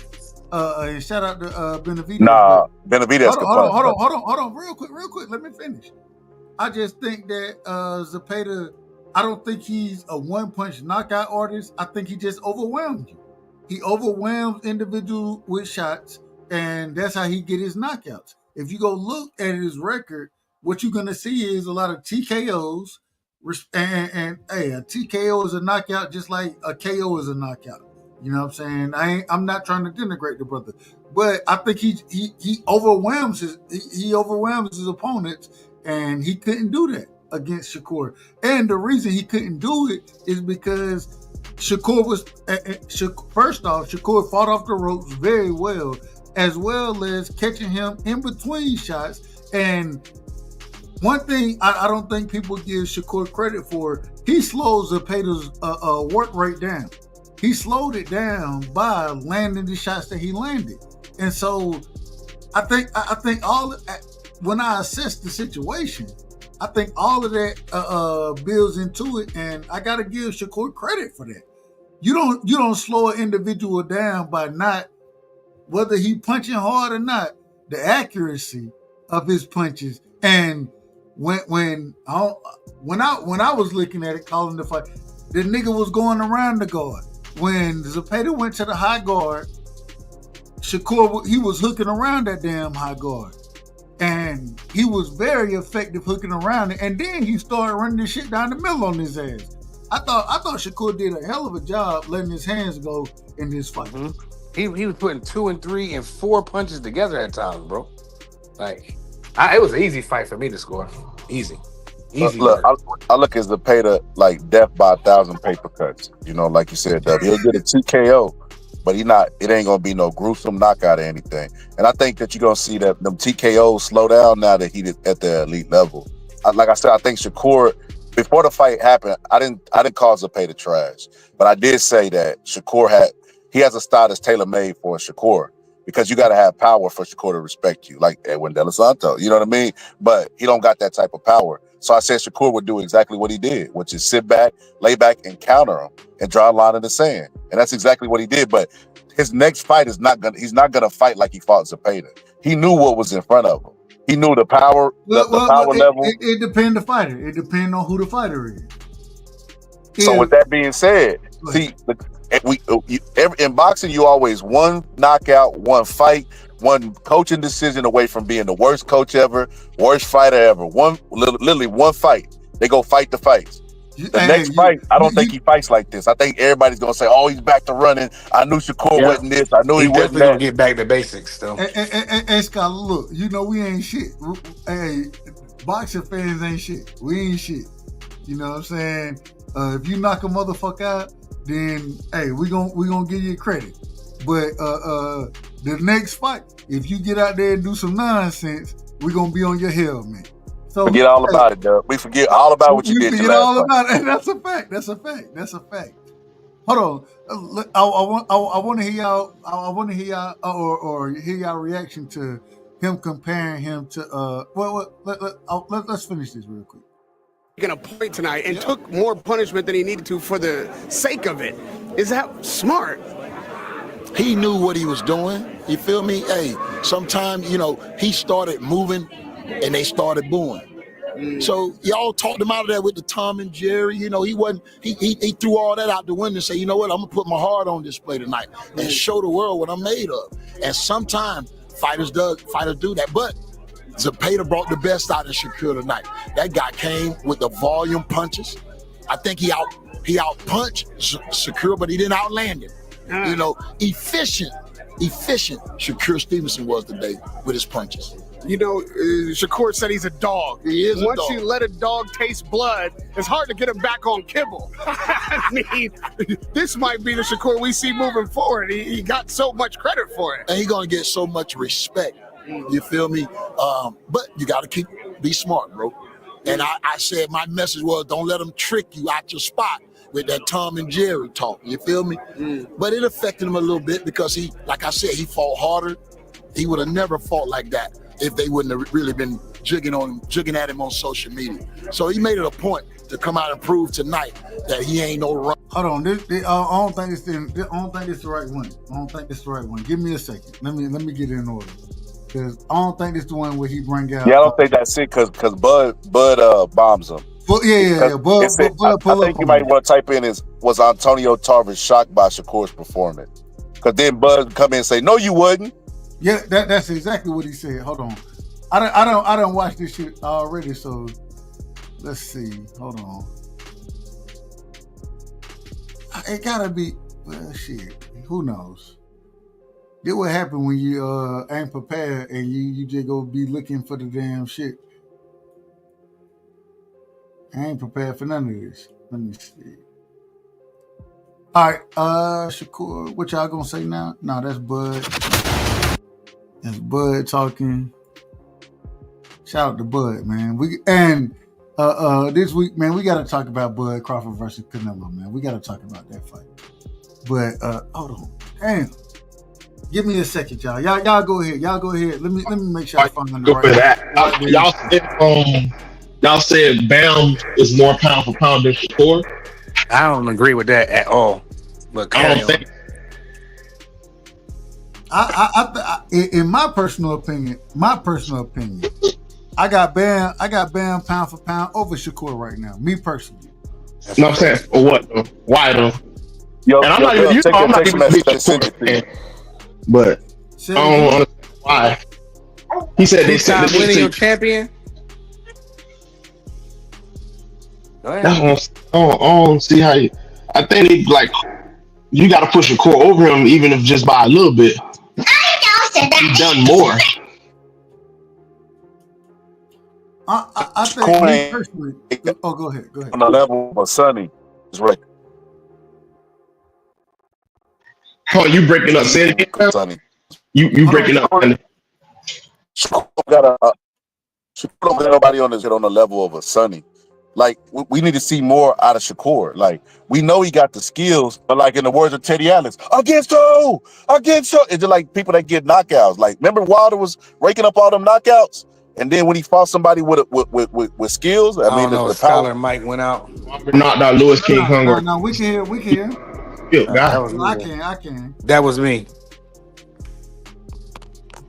Go ahead, Scholar. Yeah, we got to see more. We got to see more out of Shakur against more elite guys, and then that's how you make the pound for pound list. Like some fighters, we know you got skills. I don't think people put in the pound for pound, but we know who's got skills. We just got some guys. Was he breaking up, or was that just me? I'm not sure. I think he was breaking up because I thought it was me too. Scholar, I think you might got over there. All right, Dub to find what he's trying to look for. But go ahead, bro. You think Sonny Edward more elite than Conceição? Conceição was he a gold medalist or some shit like that as well, or a silver medalist? You think he's more elite than Oscar Valdez? I'm not saying Oscar Valdez just talented, but his accolades, he was a champion. So Sonny Edward, but I don't know. Well, real quick. Here we go. Here, I got it right here. I got the video right here. This the one I want to play. All right, let me hold on. Y'all give me 1 second. And Bullet. I think you asked the Scholar, so I'm gonna let Scholar respond to you in a second, and then I'll tell you what I think. The way I think. Yeah, I might be out of order. Yeah, definitely got over it wouldn't be the first time. Who gives a damn? It wouldn't be the first time. No, at least you honest. I always tell y'all that. It ain't gonna be the first time I'm out of order. It ain't gonna be the last time. So, all right, I think this is the one right here. All right, tell me if y'all can hear this. He's knocking out Belanga. Oh, that was Can y'all hear it? Yeah. All right, we good. We good. Once again, man, shout out. This is hold on, let me make sure I give these people credit. This is Pro Boxing Fans. This is their interview. Shout out to them. We don't own the rights to this material. YouTube, show me some love, man. Y'all done struck me. I done been copyrighted. Hell, y'all done put me on the damn notice that don't. Anyway, I ain't finna say all that. I ain't even gonna do it that way. Well, respect. I ain't even gonna say what I really want to say. All right, here we go, y'all. Here we go. Hell of a fight, bro. It's easy to get a guy hurt, but it's great when you finish. Need some adjustment too. You know, you defense. You know what I mean? But he stayed behind his jab. He kept his mind in the game. Berlanga showed a lot, so I don't know what he's gonna. They were sent up there. It was a brilliant performance. What did you make of it? I wasn't surprised. I knew he had that in him. I wasn't. Check Tarver's takeout, bro. He did that shit, bro, and he showed the world that he was a pound for pound type of talent. You know, you got to start comparing him to guys like Pernell Whitaker. Pernell Whitaker. You gotta start comparing with guys like Floyd Mayweather. Floyd Mayweather. So off of this fight, according and this is what Antonio Tarver is saying. We should be comparing Shakur Stevenson to Pernell Whitaker and Floyd Mayweather. According to Antonio Tarver, let me rewind that. I want to hear this one more time. Shout out to Bud. Bud, don't walk around no wife beater, brother. Respect. He did that shit, bro, and he showed the world that he was a pound for pound type of talent. You know, you gotta start comparing him to guys like Pernell Whitaker. You gotta start comparing to guys like Floyd Mayweather because he's going about it the same way. But tonight he put more of his heart on the line. He stood toe to toe. I want y'all's opinion on what Antonio Tarver just said there. Should we be comparing Shakur Stevenson to Pernell Whitaker and Floyd Mayweather off of the performance that he had against William Zepeda? Let's do this in order.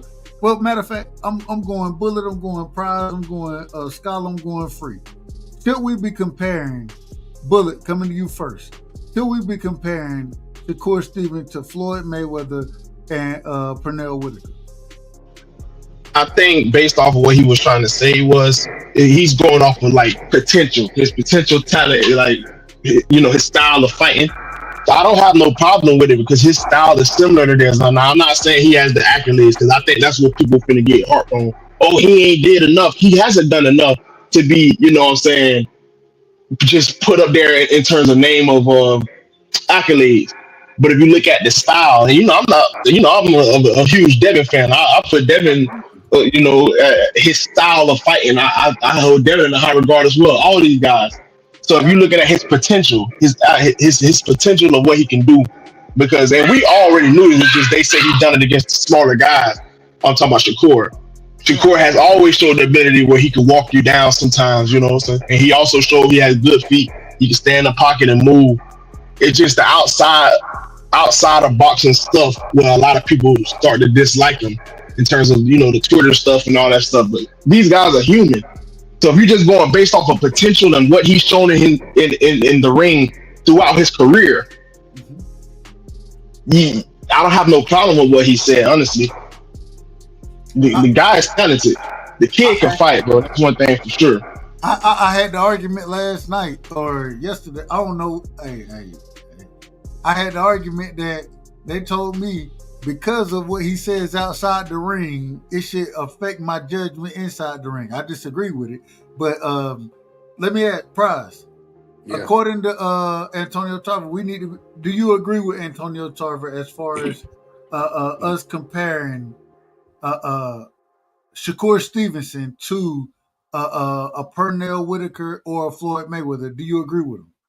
I mean, that's tough to do, man. I mean, we talking about Sweet Pea Whitaker, bro, and Floyd Mayweather.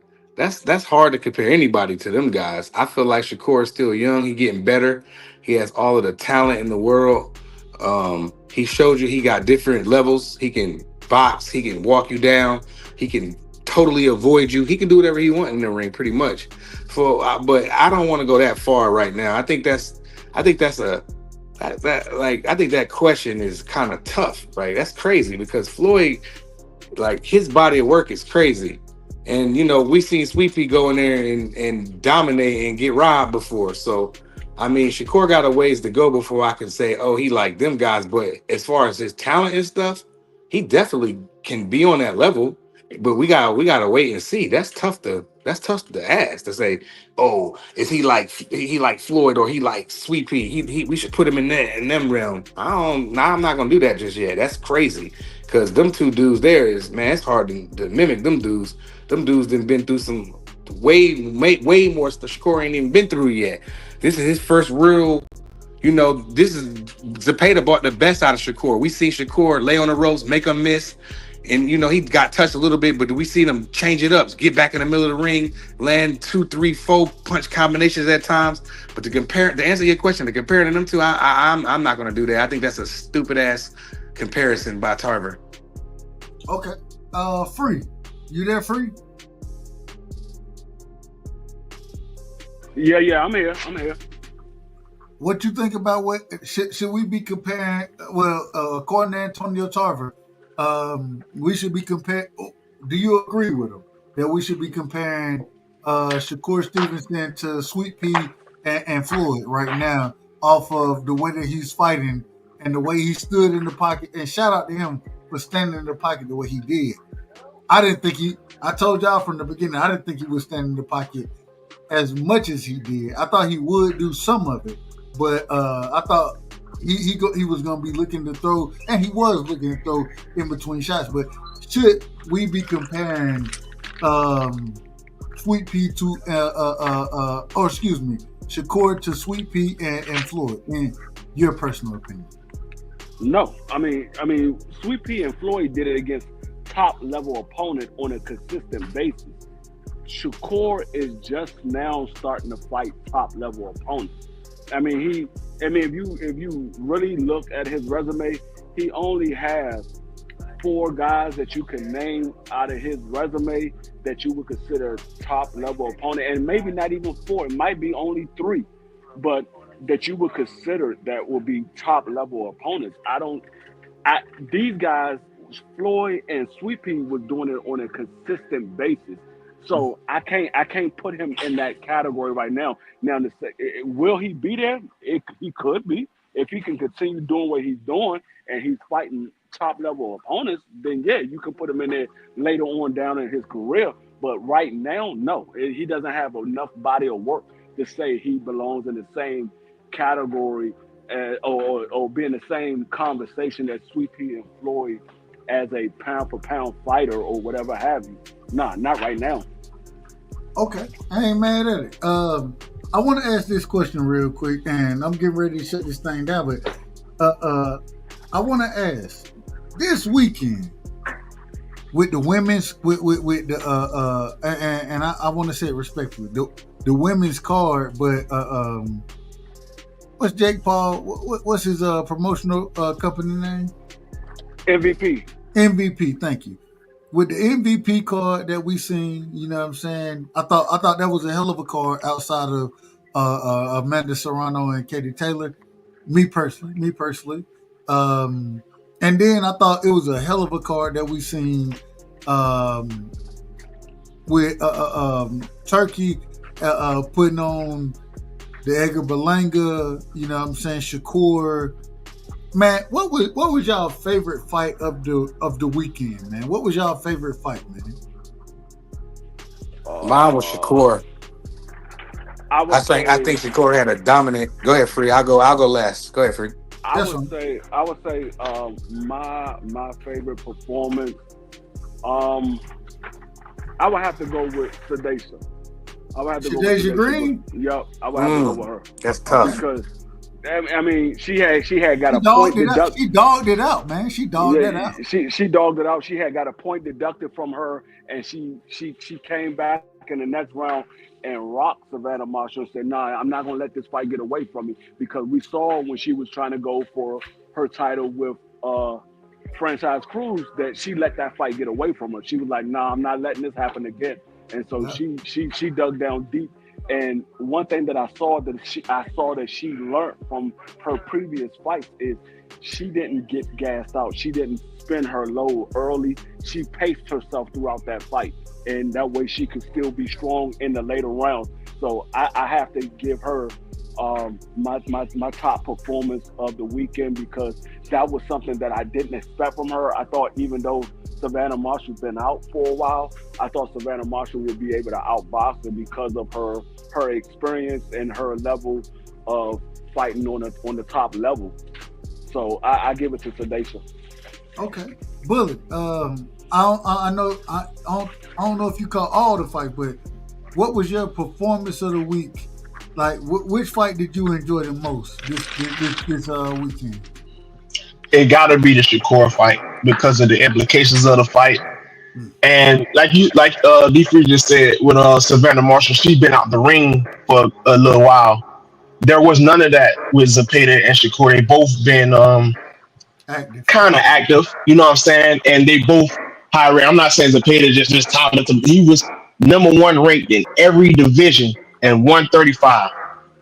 The guy is, regardless of how y'all want to feel about his style or whatever, he was #1 ranked in every sanctioning body. My fault, in every sanctioning body at 135. We understood. We understood you. So, in terms of what it stood to be, and the crossroad of Shakur, and they say Turkey would troll him. They were going, and I knew it was just trolling, but the people was making content of Tom and Jerry, man. Tom and Jerry.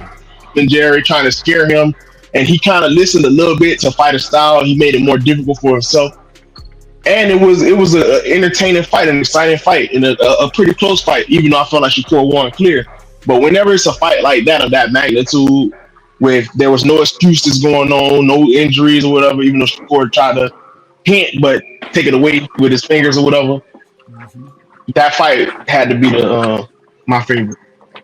I ain't mad at it. Scholar, what was your favorite fight of the weekend, man? Can you hear me? No, you crispy. Yo, D-Free took the words right out of my mouth. No diddy. But yes, Green, that was a shocker. I thought Savannah Marshall was going dog her. And it leads up to a potential matchup between her and the Guope. Maybe because they was talking about that until she got beat by Cruz. So I thought that was a good shocking fight. The Shakur fight was good as well. Shakur proved that he could be a main event, because remember people were saying he couldn't be a main event. But one thing that people might have not noticed is Turkey trolled everybody. Remember he said it was going to be a shrieking ring. He's not against Shakur. He was using that to sell the fight, and I was like, oh. Man, he's a lot smarter than what we give him credit for. A lot of time people speaking no English and we start assuming they slow. Nah, he's smart. But Scholar, I will say, and I gotta disagree with you there, because it came out that a lot of other fighters on the card, I don't know exactly which ones, but they were against the smaller ring. Shakur actually didn't have a problem, and we after watching the fight, we can see why he didn't give a damn about the smaller ring, because he was gonna sit there and bang, and that's what he did. He sat there and fought. He sat in the pocket. A friend of mine, you know what I'm saying, he know I love boxing, and he always hit me up. He loves Shakur. He be like, bro, what you think about this fight? I told him, I said, man, I think Shakur gonna win. You know what I'm saying? I think, hey, Zepeda straight up and down, this, that, whatever.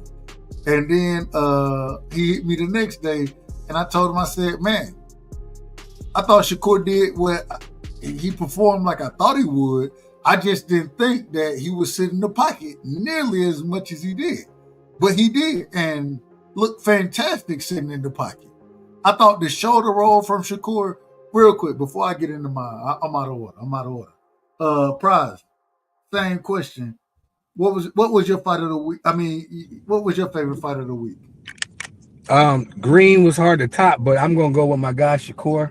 I think Shakur had the best performance. He did with everybody that they didn't think he could do it, and he did it. And I'm gonna keep it short and sweet. Shakur definitely had the best performance, but the honorable mention is definitely Green. She was definitely in her bag when I went and watched that. Like, shout out to her. Shout out to Shadeja, man. Shout out to Shadeja. Hey man, real quick, man. Y'all give me y'all last words. I'm getting ready to shut the show down. I'm gonna start working on doing more shows around this time as well. So, and then me and Free, we gonna be live for the football shit. Real quick, Free. I gotta say this. We back tomorrow. I gotta ask this. Man, we gotta get some college football in this motherfucker too, man. Georgia. We could do some college. That's dope. That'll give us some time up until training. I mean, the preseason, because we about to be done with these schedules. Right, we only got 3 more left. So we'll talk behind the scenes, and we'll get a college. We gonna do. Me and my brother, we gonna do the NFL, of course, and we will be doing college football as well now. And we got the leagues going on. I gotta get the drop. I gotta put the drop in here for hey man, Free, he doing a hell of a job over there promoting, man. So we gotta get his drop in here, and I think I got it in my email. I just gotta download it and do all the the technicalities. Let me put it that way. But man, y'all give me y'all last words before I get long-winded, because I'm gonna be long-winded anyway. So I'm gonna send it around this thing. Scholar, man, give me your last words, brother. And make sure y'all go sub to Scholar, because Scholar doing a hell of a job. He was covering, man. Look, I went and clicked on. I went over to the Scholar show one time, bro, and this is a true story. And this during the Diddy trial, right? I'm thinking, I see a Scholar. He said, man, the jury is deliberated. I went and clicked. I was like, hey, no, what? Hold on, what the hell going on? What's going on? Had they made that decision? But man, my brother Scholar, he covered the damn Diddy trial. He been covering Scholar. I think you'll be proud of me. I gotta say this. I'm embarrassed, man. I'm embarrassed. Ask me why I'm embarrassed. The boxing Scholar. Why you embarrassed, bro? Donald Trump out of order, man. The Epstein list, Donald Trump out of order. He out of order. He out of order. The Epstein list. We gotta have a conversation about that, my brother. We gotta have a conversation. Definitely. I was gonna say this. Final words. Turkey finally had a successful boxing card, because the rest of them shit's been flops. You know, they've been good on paper. When you put them in there, people talking about falling asleep during the fights and all this old crazy stuff. But one thing I was gonna say, Dub, earlier when I was saying Turkey in the smaller ring, so they rumored that the ring was gonna shrink in between rounds. You didn't hear that? No. I was listening to I believe Panda. And Panda, if y'all don't know Panda, I believe he trains Williams Zepeda, but he was talking about, man, I don't know how you do it in between rounds. What, you gonna have an electric ring? I was like, he had me crying when he was talking about it. But I did hear the same thing as far as it shrinking in between rounds. I did hear that. And we know Turkey got so much money, he just might be able to do it. So we took it serious. If this was Eddie Hearn, we'd be like, shut up, Eddie. Don King, shut up, Don King. Bob, shut up. But Turkey got so much money, we were like, I don't know about it. Let's report on this. We don't know about this one. But they was trolling the world. Hey, Panda said, man, I don't know. Is it gonna be an electric ring? I don't know what's going on out here. He said, I just gotta make sure I check before my fighter get in there. I said, that is hilarious. He had me. Hey, shout out to Panda, man. Shout out to him. But yeah, Turkey showed me then that he knows how to use YouTube, not just posting the fight or posting clips or the press conference. He knows how to use the algorithm. He was creating controversy for this fight so that people will watch and be like, is the ring gonna shrink? Is Shakur gonna run? Tom and Jerry. Everybody was talking about that. He knows how to use that algorithm. It showed me he has very good high intelligence. And this card was finally a success. You notice it was earlier. We was going into 12. Remember when he did his Bud versus Masvidal fight? We was going into midnight with an Eminem concert. Exactly. And I thought, and shout out to my brother Prize.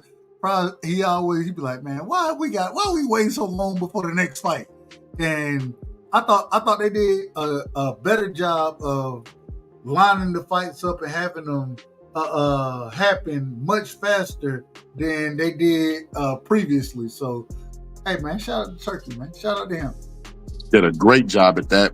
We got a good card, good future fights. That was a success. So he learned it on the job. So shout out to him, because I criticized him when them cards it does. I got to give him credit when it was good. Hold on. I gotta ask you this, Kyle. I gotta ask you this. Devin the Jr., man, who you got? Bro, I got Junior.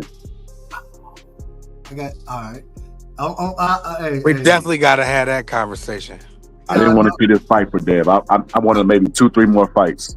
Man, I don't believe in that. I don't like this fight for Dev, man. Oh, I got my brother in the building, man. Aunt McQueen is in the building. And I'm coming to you in a second. Y'all go ahead, Doug. I'm going to hop off. Shout out to y'all, bro. No. Oh, no. You got to give me your last words, bro. You got to give me your last words. But finish up, Scholar, and then I gotta get Prize last words after you. Go Yeah, ahead. let me hurry up so not be so long winded. No, be long winded, man. That's what we got today. Dub just want misery. Dub said be long winded. That's we crazy. got this show around this motherfucker for individuals to be long winded. Respect. Oh shit! I done been on too many shows where they want to cut you off. No, I want you to be be long winded. Okay, all right. Let me just taking a lot of wind because I'm finna let it out. Take your time, man. Take your time. Hey, ain't that what they say in church? Take your time. Take your time. So yeah, good. Great weekend of boxing. I ain't even gonna say good. Jake Paul did his thing with the MVP promotion. Listen, one thing I always say, man, Clarissa Shields is the smartest boxer in the ring. She might be one of the dumbest outside the ring. Oh, and why I say that is because, okay, well, hear this and tell me what you think about this. Her beef with Jake Paul is affecting her bottom line. Jake Paul brought $1 million splits for women to boxing. He is what he is. Listen, everybody on this panel got to go and clock in, and they know somebody on the job they do not like, but they still got to go make money. They can't let them interfere with their money. Clarissa Shields need to do the same thing with Jake Paul. They had the biggest women's boxing card of all time, and it did not include the GOAT. I might, hey, look, Scott, I might have to start driving Uber around this motherfucker, man. That's crazy. Hey, look, I took a vacation day. Shit. I got about 16 vacation days left, so I'm good for the year. But nigga, hey, I might have to start driving Uber because I love talking boxing more. I love it way more than my job. So respectfully. Yeah, respectfully. But the good thing, I work from home, so the majority of the time, not always, but hey, Scholar, man, let the people know where they can find you at, what you got going on. Let them know, man. Hey, you can find me at the Boxing Scholar TV network. What's the network TV? I can't remember. But over here, I ain't called Dub live in a while, man.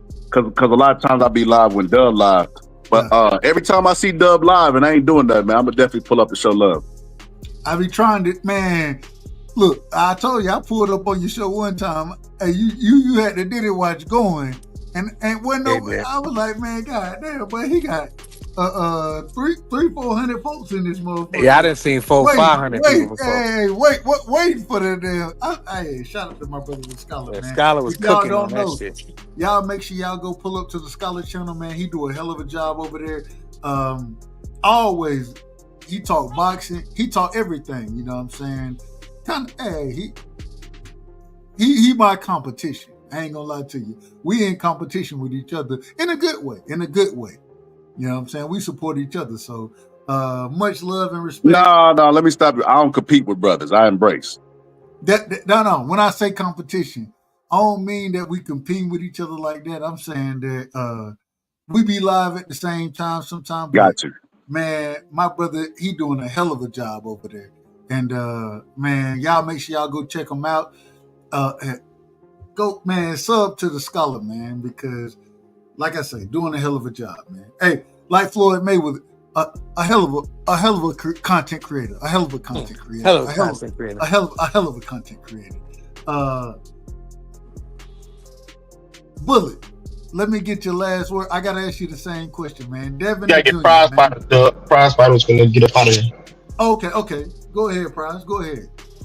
Yeah, I just want to say, shout out to you, Dub Rightside. Shout out to STN, all my brothers, everybody that pulled up. I'm trying to get stuff out of Home Depot right now, so I'm going to keep it short and sweet, man. Shout out to everybody in the chat, too, for showing up and showing love. Make sure y'all smash the like on the way out, please, and thank you. Hey, man, much love and respect, my brother. We still got to get that interview done, man. We got to get the interview right. Yo, we lacking on that. I told you I wanted to do it when I was in the DR, but it's all good, though. We could do it whenever. You know what I mean? I'm available all this week. Just hit me up. I got you. For sure. We'll talk behind the scenes and we'll make it happen this week. Absolutely. All right. Yes, indeed. Peace. Bullet Gibson, man. And I'm saving you for last because you pulled up last. Respectfully. And you my brother. So same way, Bullet, that's my brother.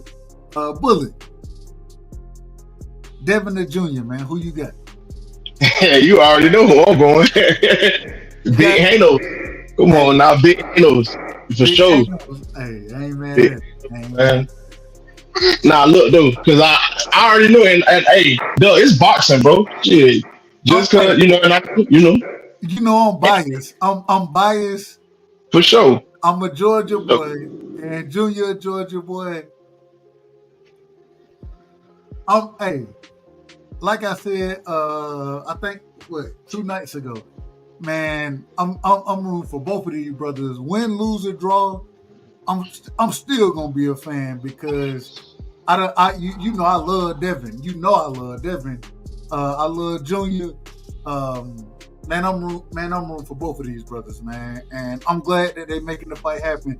Troy Graham asked me, he said, "Man, why you talking about this fight more than Canelo versus Bud?" And I said, "Shit, these young brothers, they bringing the fight game back. They actually getting in the ring at a young age. We have a chance to see at least a rematch for whoever wins, possibly a trilogy out this motherfucker. And I think it's gonna be beautiful. And so, man, shout out to Devin, shout out to Junior. But I got Junior, man. I got Junior. God damn it, I hate that. But hey, ain't nothing wrong with that. Ain't nothing wrong with this boxing, you know. Hey, it is what it is. Go ahead, my brother. No, I was just say, I'll break it down another day if you want to at another time when we all, you know, fresh in and stuff like that. But yeah, absolutely, we gonna do that. We gonna do that. Yeah, but I see Devin gonna get it, bro. And I can't say I'm not worried because this is a dangerous fight. This is a dangerous fight. This is gonna be one of them fights where I'm standing up watching the shallow boxing while this shit going on. You feel me? Because man, this is a dangerous fight, and I like Brian Norman. You know, so I'm gonna respect him. I ain't gonna do all that, you know, negative shit. But I think Devin gonna get him. I told him, hey, Bullet, look, I said, man, you know what? This gonna be the fight. You ain't getting me to hate on either one of these guys. You're not. Hey, I fell into, and I still love Bud. You know what I'm saying? I still love EJ, but that was a situation that I would never let happen again for me, and I'm rocking with both of them. I'm glad that they're making this happen. Both of them. I don't know if either one is quite in their prime yet, but both of them, man, electric fighters, man, and I'm excited for the fight, man. Like I say, that's a birthday gift to me, and although my heart, it hurt me to the heart to see them fight each other. Hey, I can't wait. It's gonna have to happen, Doug. I can't wait for it. I can't wait for it. It had to happen, bro, because, you know, the type, regardless of, because, you know, a lot of, and I gotta say it like this, a lot of Tank fans, and even Ryan fans and other guys in general. I say Tank fans because I don't really go to the other people's channel.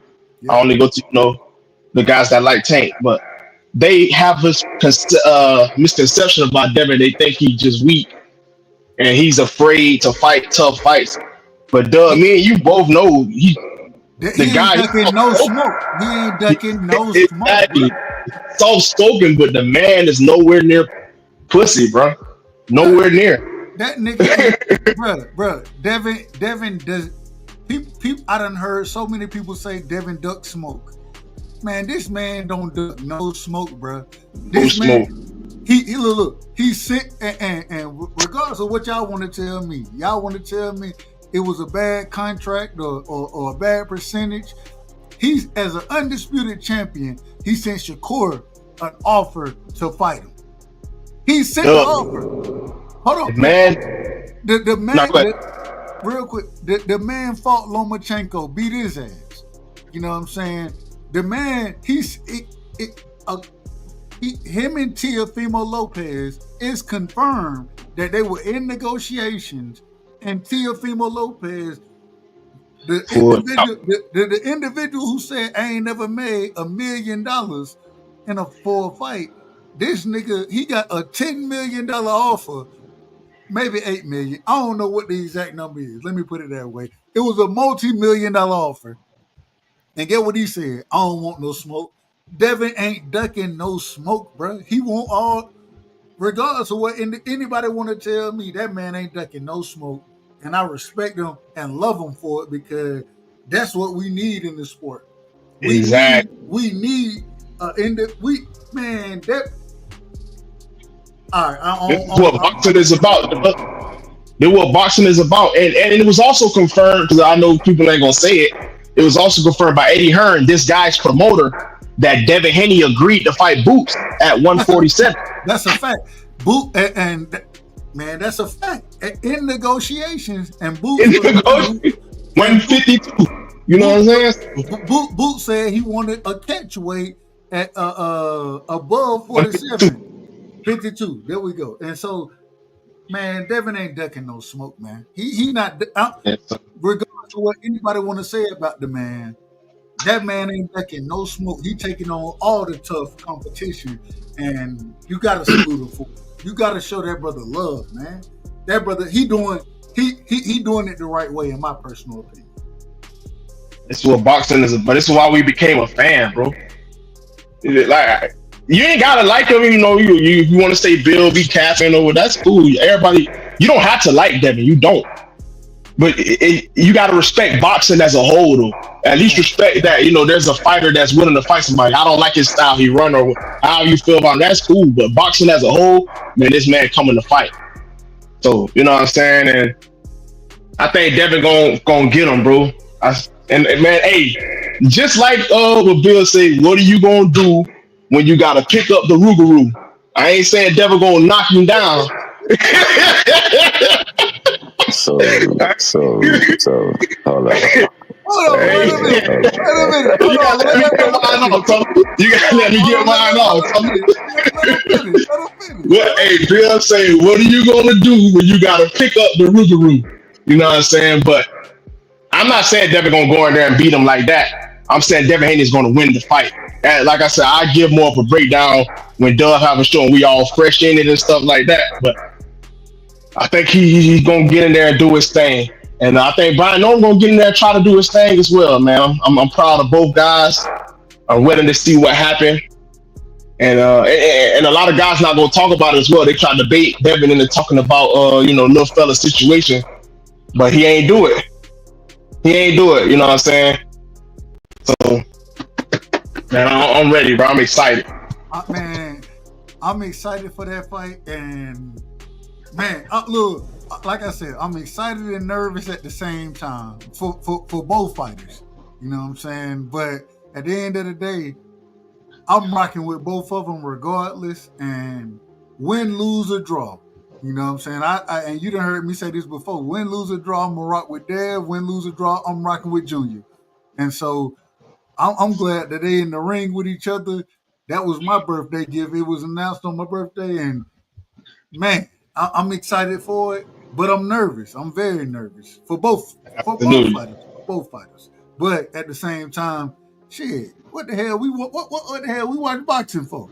For the excitement. That's what this what we want to see. So it is what it is.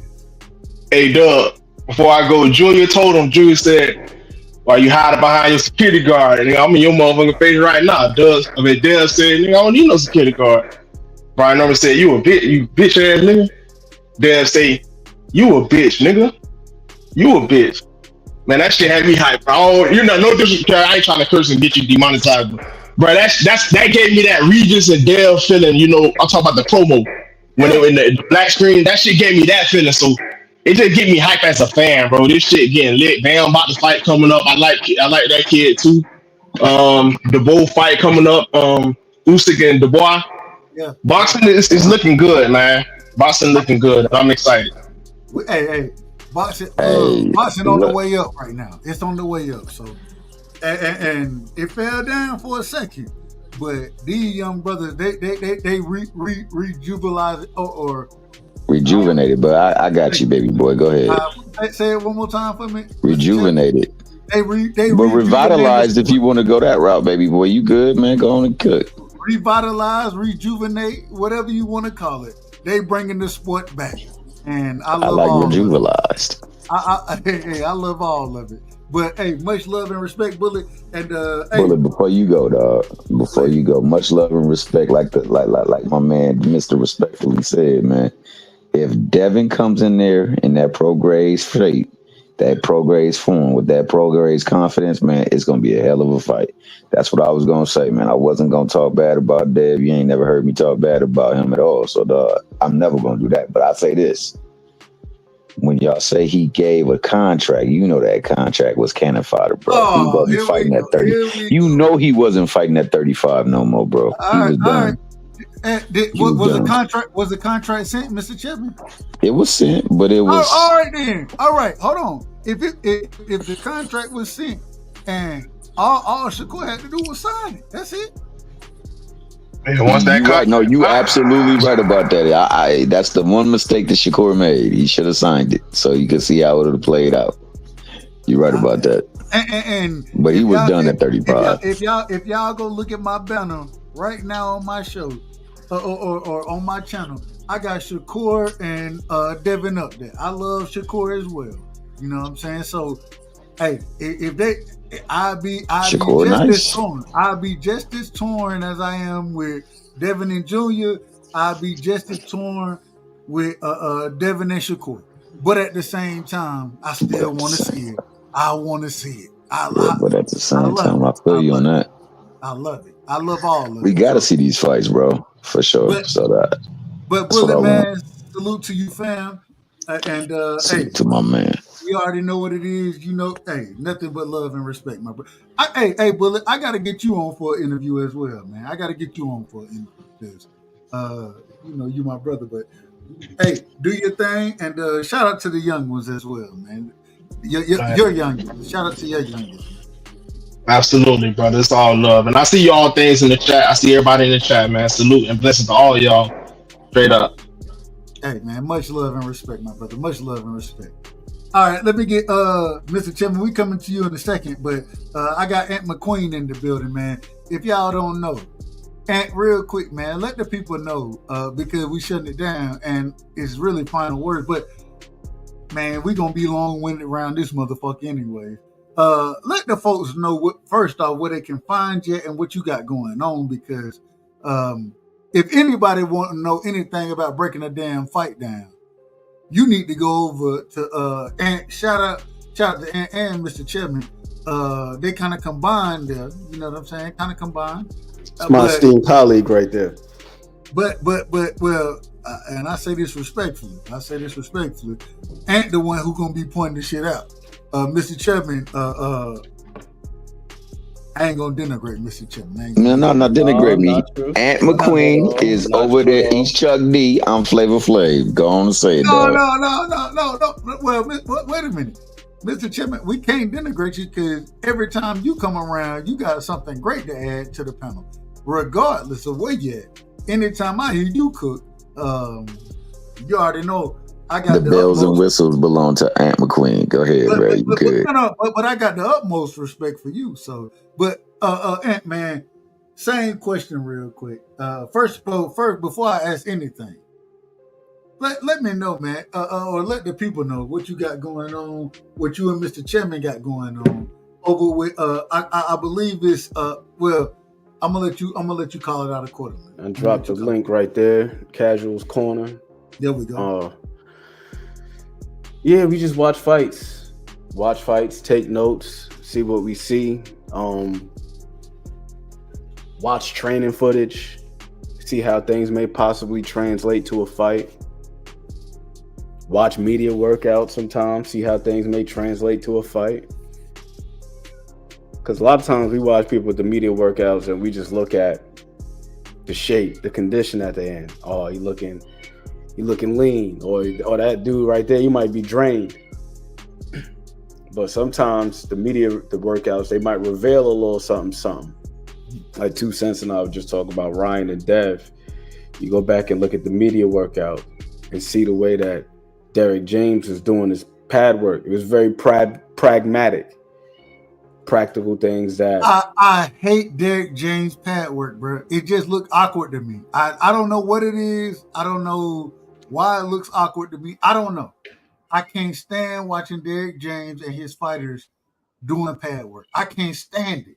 it's simulated. That's why it's more of a simulation based on scenarios that may unfold in the ring. Derrick James is not going to just stand there and allow his punches, his boxers to throw 10 and 20 plus punches in succession and roll underhand, roll under there. Nah, he's going to fire something back. He's going to change the angle. He's going to move here, move there, so on and so forth. Give you the shoulder. He going to give you the shoulder out there, motherfucker. Hey, I love it. Yeah. I see it, but it just looks so awkward to me. Yeah, I think it's because we got so accustomed to seeing the more flashy style of pad work Maybe that's that Roger and Floyd popularized. You see them guys standing there and he's looking away from the camera and hitting the pads and doing all of these very nuanced, choreographed pad work routines. But Derrick James he's to the point. So a lot of times the things that are going to play out in the fight, or things that he wants to play out in the fight, things that he's working on with his fighters, you're going to see it show up in the pad work. So I got a couple questions for you before I shut this thing down. But let me go ahead and first off, I thought Alicia Baumgartner lost, respectfully. I just seen that come from Bullet in the chat, but that ain't the question I'm asking you. I want to ask you this. Antonio Tarver, he said we should be looking at Shakur Stevenson and we should be comparing him to Sweet Pea and Floyd Mayweather right now. Do you agree with that assessment from Antonio Tarver? I agree with whatever Antonio Tarver wants to say because that's his opinion. You know, if he feels that way, if he saw something, hey, he's got a right to express what he believed he saw. I thought Shakur Stevenson was fantastic, regardless of who you want to compare him to, or you just want to look at him as one of one. He is Shakur Stevenson, and Floyd Mayweather is Floyd Mayweather. I thought he put forth a tremendous display of defense, and I gotta give William Zepeda his credit for doing his part, because it takes two to tango. You don't get to see that type of defensive display without that type of aggression. Yeah, not just aggression, but activity. Right. Activity. For the longest time, Shakur, he's been pegged as a guy who's overly reliant on his feet. He got quick feet. All he do is hop out in straight lines. Now we've seen, okay, if the man had to nail his feet to the canvas and stand there. Like my favorite fighter of all time is James Toney. James Toney is a dude who seldom used his feet. Like once he got to a certain point. Right? Hey, but great defense. Always a fantastic defensive fighter in James Toney. He fit the cliche to a T. The whole he could fight in the phone booth thing. Yeah. So Shakur, tremendous display of defense. William Zepeda, tremendous display of just will, and that was another thing I really liked about William Zepeda's performance. I got to give him a lot of credit, because you see guys miss shots and then they get discouraged. They stop trying after a while. It happens quite a bit with pressure fighters, where it's like when they can't find their mark, they start to slow down. You know, William Zepeda, he didn't throw his 1536 like he threw versus Jojo Diaz, but he still threw close to 1,000 punches. So that man was in there to win. I think some of the shots, him getting caught in between shots, Shakur rolling the way he was, utilizing the shoulder roll, and I do think because Shakur fights in the southpaw stance, but William Zepeda does also, I think it kind of lended to Shakur being able to do it a little more than he normally does, but I think a lot of Shakur's sharpness slowed down the work rate of Williams Zepeda in their fight. I do believe that. No, offensively for sure. When he was coming back, when he was rolling back with shots and catching them in between punches, it was very telling whenever Shakur decided to rattle off a few shots at a time, like a quick little burst, little 3 shots, 4 shots. He would freeze going around the high Zepeda. guard, going around the high guard too, hooking around the high guard. He frees him momentarily, but Williams Zepeda got right back to it. He never got discouraged. Yeah. And like I say, man, I gotta commend him because without his effort, we don't get to see what's underneath the hood of one Shakur Stevenson. The whole lead up is Tom and Jerry. Shakur, he plays into it, shows up to the presser with the Tom and Jerry hat on. Even his ring attire, it was like brown. It was like the color of Jerry. You know what I mean? So he played into it, but both guys, they did their part. Jerry looked good in that fight. Jerry looked very good in that fight. He looked very good. He looked phenomenal. But I feel like, once again, I got to give Williams Zepeda a lot of credit for exposing that. And when I say expose, I don't mean in a negative sense, because expose has such a negative connotation, especially amongst us boxing fans. But I mean expose in the sense of revelation, uncovering something. So now we know, for all the people who were doubting Shakur's machismo, his toughness, his grit, if he needed to, he could fight in that style. He doesn't fight the way that he generally does because he can't. It's just not it's just not the smartest thing to do, and it's not the most conducive thing to do to win him. Like I was saying yesterday over there on Just Dude's channel, if you've got the superior feet, both in positioning, balance, speed, you're able to give angles and so on and so forth, and you can limit the opponent that way, why in the hell would you handicap yourself just for the sake of doing so? Why would I want to give this guy more opportunities when I can exploit a deficiency that he may have? And the same thing could be said in any other area of boxing. Like my guy Edgar Berlanga, I hope he gets back in the gym. He holds his head up. He comes back strong. But, this is several fights now where I've seen this man go on the inside and be ill-equipped or not be ready to work. It's like, you can't initiate that position. Put the high guards up, step in, and now you in there shoulder to shoulder with this man. You're not utilizing any type of physical controls. You allowing this man to be first, even though you're the one who closed the gap and initiated. So I'm gonna tie it back with this. Allow them to be first and last. Yeah, you definitely can't allow them to be first and last. Respect. Yeah, man. But I'm saying that to say this. Hamza Sharaj, he obliged him once he realized his inside game is trash. It's kind of leaky. I don't want to call it trash. I'm gonna say it's leaky. I'm gonna exploit that. I'm gonna take advantage of it, and then that's where he sat him down.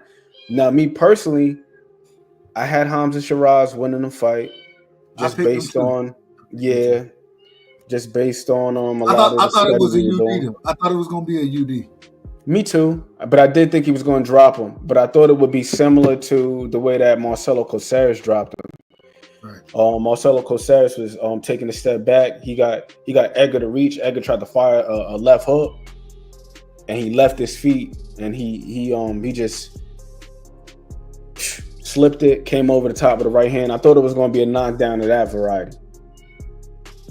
But again, once Shiraz seen that his inside game's just a wee bit suspect, he exploited it. So my thing is this: if you Edgar Berlanga, it's like, why even give that man the chance or the opportunity to exploit that? And if you're Shiraz, he gives you that opportunity, then take advantage of your advantages. Absolutely. So to tie it back to Shakur, it's like, if you got feet like that and you can measure range and control distance like that, it's like, why the hell do you need to be standing in there just rolling off shots that you don't need to roll off? if you could just move perpetually and piece a guy up and cruise to victory, get it that way. You know what I mean?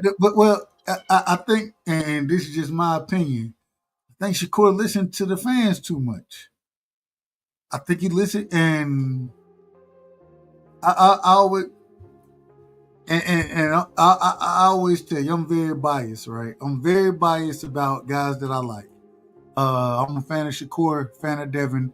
I think Devin fell into that at one point in time where I used to think, I'm like, bro, you ain't gotta walk to these folks, man. Just box them. And then folks start saying he boring. Then he go out and do what he did, and I found myself saying, well, I've been asking for this. That's why I say I always am conflicted. I found him in the what fight was it? The Ramirez fight. I'm like, bro, you ain't gotta move like that, bro. You can box. And then I'm thinking to myself, I'm like, well, shit, I said go do what you do the best. And then I criticize you for doing what you do. I can't have it both ways. And so I think that Shakur fell into that same space of wanting to have it both ways. You know, or allowing the fans to think that they can have it both ways, if that makes sense. So, but go ahead, my brother. I apologize for cutting you off. No, for sure. But I'll say this about Devin Haney though. That isn't the typical Devin Haney fight. And I understand where you're coming from as far as the movement is concerned. I'm pretty sure my man Piro, he could attest to this. Like, yo, there is a way for you to box on the retreat and take advantage of as many offensive opportunities as possible. You know, we were just watching what's my man's name? Orlando Canizales the other day on the channel, his fight versus Bill Hardy. And he was using his legs like typically like he always does. Me personally, I feel like there's footwork and then there's Orlando Canizales. Like that dude's footwork is like next level. But that dude is moving, he's grooving, he's moving with purpose. It gets to a point where it's excessive. It's like if you just moving, and now you taking yourself out of range to score, then what the hell are you doing? That ain't even boxing at that point. I'm not gonna say it's running, but you definitely getting a whole lot of cardio in. But the flip side is also on the opponent to try to do something when he gets in range. And I feel like with Jose Ramirez in that fight, I'm not sure if you saw the Rancis Barthélemy fight, Dub. I did. I definitely saw that. Okay, so Rancis was moving similar to the way that Devin was moving, but every time Ramirez was able to close the gap on him, he was firing on him, and he buzzed Ramirez several times in that fight. So I think that Ramirez, in his mind, he might have even been just a tad bit gunshot based on what happened with the Barthélemy fight, where it's like, yo, I'm in range, but I don't want to open up and get hit, or I don't want to open up prematurely. You know what I'm saying? To get manipulated. So now I gotta ask you, and I gotta ask everybody. Damn, Devin versus Junior. Who you got in that fight? I'm going with Brian Norman Jr. right now because of momentum. You know, I believe that is a real thing, not just in boxing, but just like in life, just like momentum. And then just with his improvement, I think that he's showing steady improvement. I think Dev is terrific, but one thing that seems to be recurring is you hear about how well he does in sparring, but then it just not translating to the ring. And that's just a little bit concerning for me, because I don't think that Brian Norman is going to have that issue come fight night. I don't think that there's anything that Dev is going to do that's going to be able to deter him from wanting to press forward. And listen, my brother, and this is a true story. And y'all know, anybody who know me know I love Dev. My brother, he was over and he was in the gym, and he called me. He said, "Bruh, I'm watching Devin right now. Man, he hurting shit in the damn gym, bro. Like he hurting shit right now. He hurting these niggas." And I'm like, okay, cool. But it doesn't seem to translate to the ring. And Sparring is sparring. You know what I'm saying? I can never say sparring will ever be what an actual fight is. Who knows what an individual is working on when they sparring somebody, right? You could be working on, who knows what you're working on. I don't even want to get too far into that, but I trust this individual, and he like, bruh, man, I'm watching Dev right now, bruh. He hurting.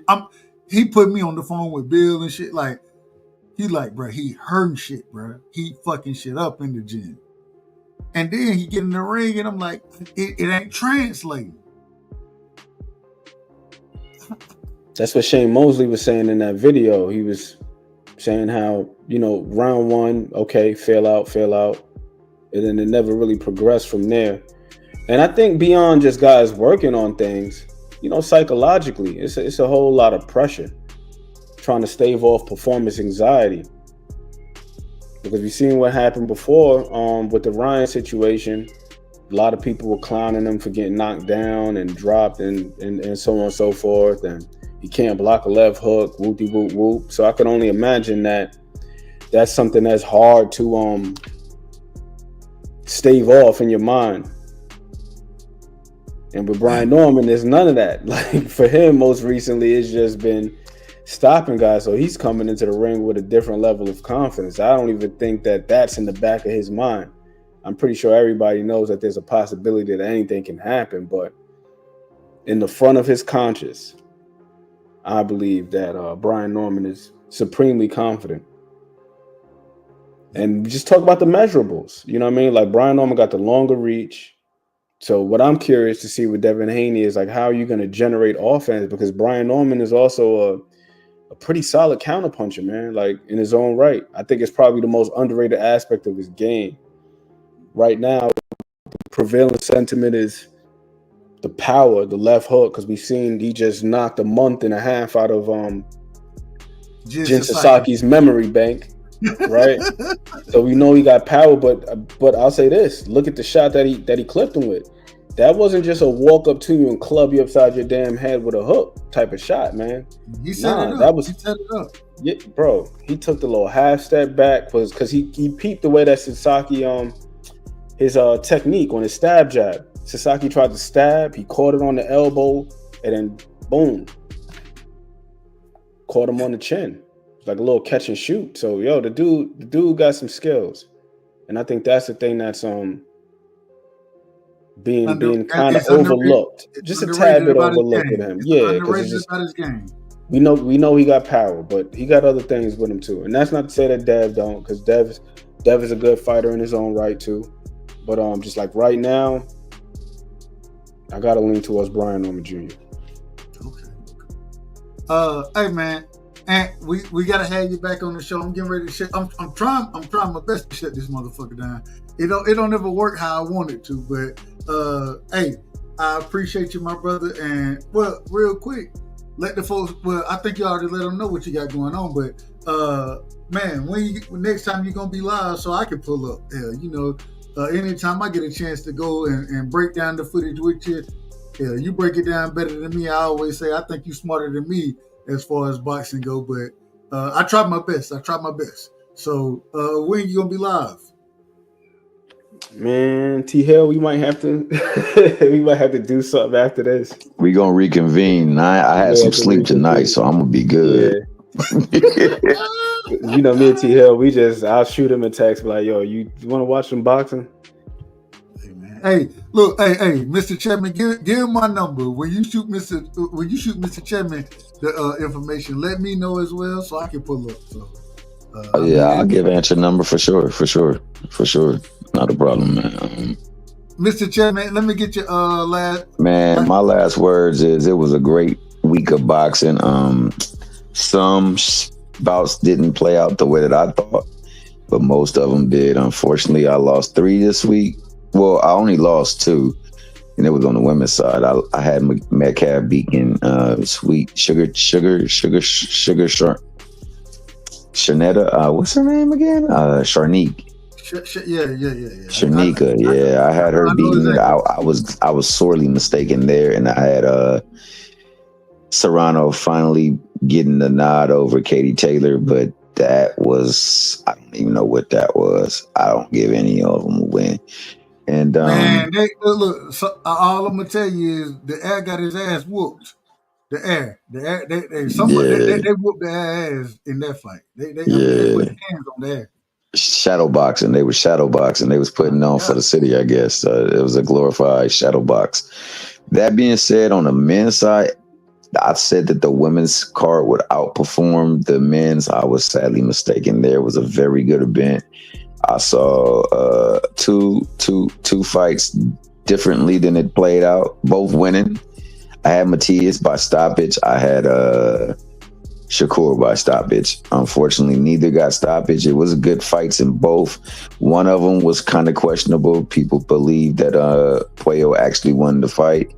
Kind of thought that since he beat him at his own style, I would have probably edged it to Puello, but not mad that Matias got the victory either, because he did some good work up in there too. He just got to start using that jab a little bit more and stop setting himself there for the getting hit, because otherwise he can do a lot more damage, man. I love the way he uses torque on his punches, because he doesn't have to throw it from deep or from far to generate a lot of torque. But he definitely got to use that jab a lot more. And then also Morrell. I had Morrell winning. I went back and watched that. Go ahead, Mr. Chipman. No. I'd like to hear what you was about to say. Go ahead. So I missed it. I missed the majority of the fight. The first time I went back and watched it, Morrell getting dropped. I ain't gonna lie to you, and I'm biased. I'm very biased because what's the brother name? I can't say it. I say Kataev. Kataev. Thank you. He a drug cheat anyways. The man wasn't supposed to be able to fight. The man's supposed to be suspended from June 20 the latter part of June of 2025 to the latter part of June 2027. Whatever happened. I don't know exactly. It is what it is. But the man a drug cheat, and Morrell still took the fight. But if I'm just looking at that fight, I will say that, man, Morrell, I think he thought it was going to be a much easier task than it was. And I thought it was a close fight. I thought it was a really close fight. I didn't have a problem with the majority decision. But at the same time, the way I scored it, including the knockdown, I thought that, say the brother name again? Kachaev. Thank you. I thought that I gave him the victory in that fight. I thought that he won the fight. Hey, fair enough, man. There's a lot of people who felt that way. I mean, all in all, I'll say this.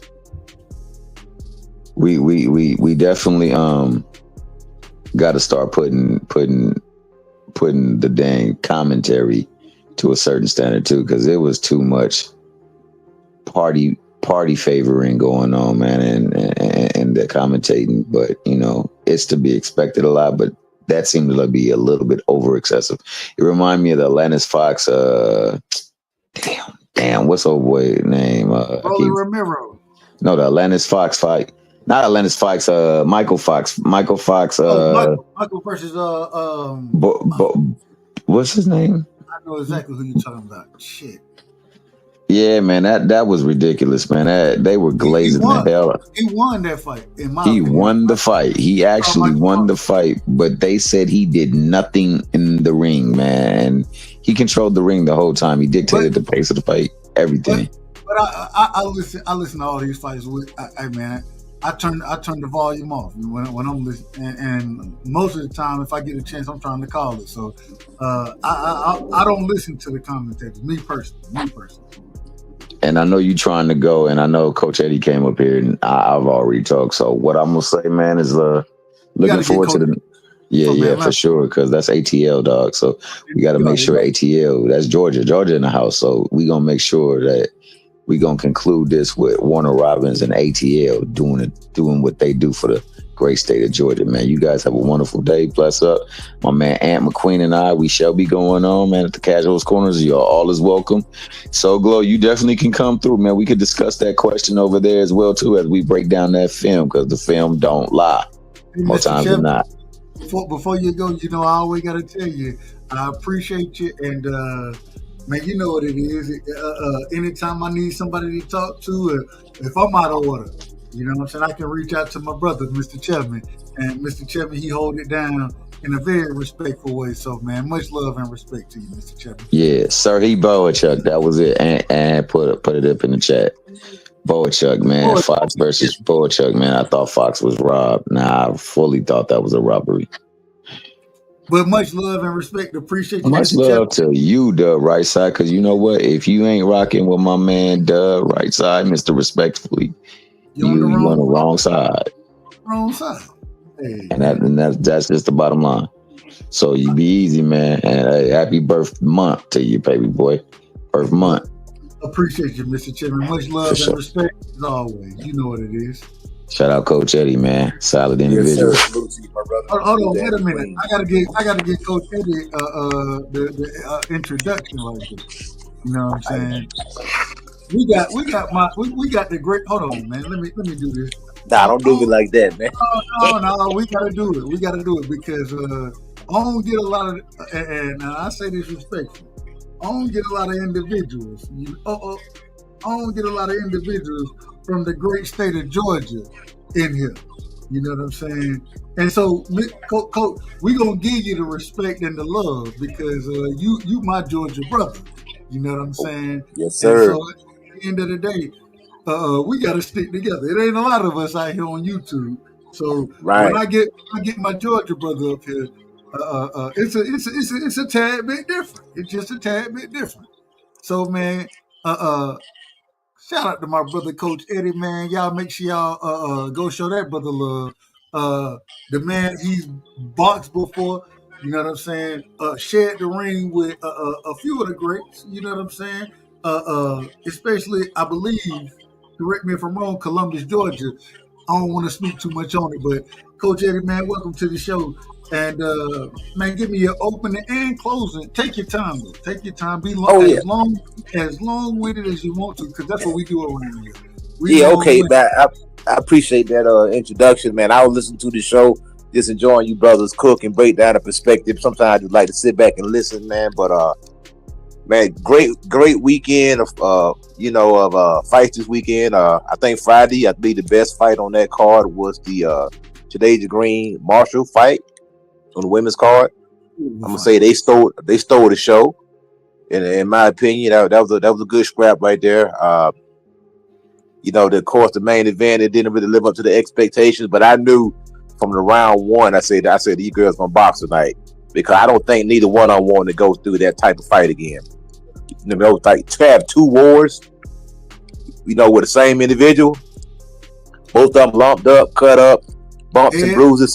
You know what I'm saying? It was a hard fight. Headbutts included.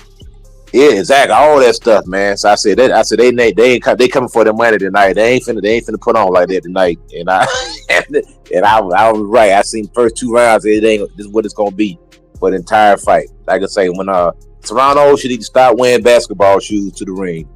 You know what I'm saying? That's why she can't move her feet. Coming in the ring with doggone Jordan and stuff. You need to get some boxing shoes. Yeah, she had the one. I think she had ones on. I think those were the ones she had on. Yep. Then the last time she had the other Jordans on, the one that with the cockade. I don't know what exactly ones they were, but it kind of the one that's real shiny. She had them Jordans on. Yeah. Yep. I mean, real basketball shoes, not no boxing shoes made in the Jordan. She had on real basketball shoes. That ain't gonna work. But I'm gonna get back to Saturday night, man. I enjoyed the fights, man. Really enjoyed the fight. I thought my man Prelo, I thought he pulled it off. At the end of the day, Matisse was bringing a lot of heat and everything, but I think Prelo did his thing, man. He landed some good shots, and the judging is kind of weird at sometimes because, like I say, they gave Matisse a lot of credit for what he did. Well, rightfully so, it was a tight fight. So I think maybe you can't really argue with the decision. I ain't definitely not gonna call it no robbery or nothing, but it is what it is, how it is in the tight fights sometimes, man.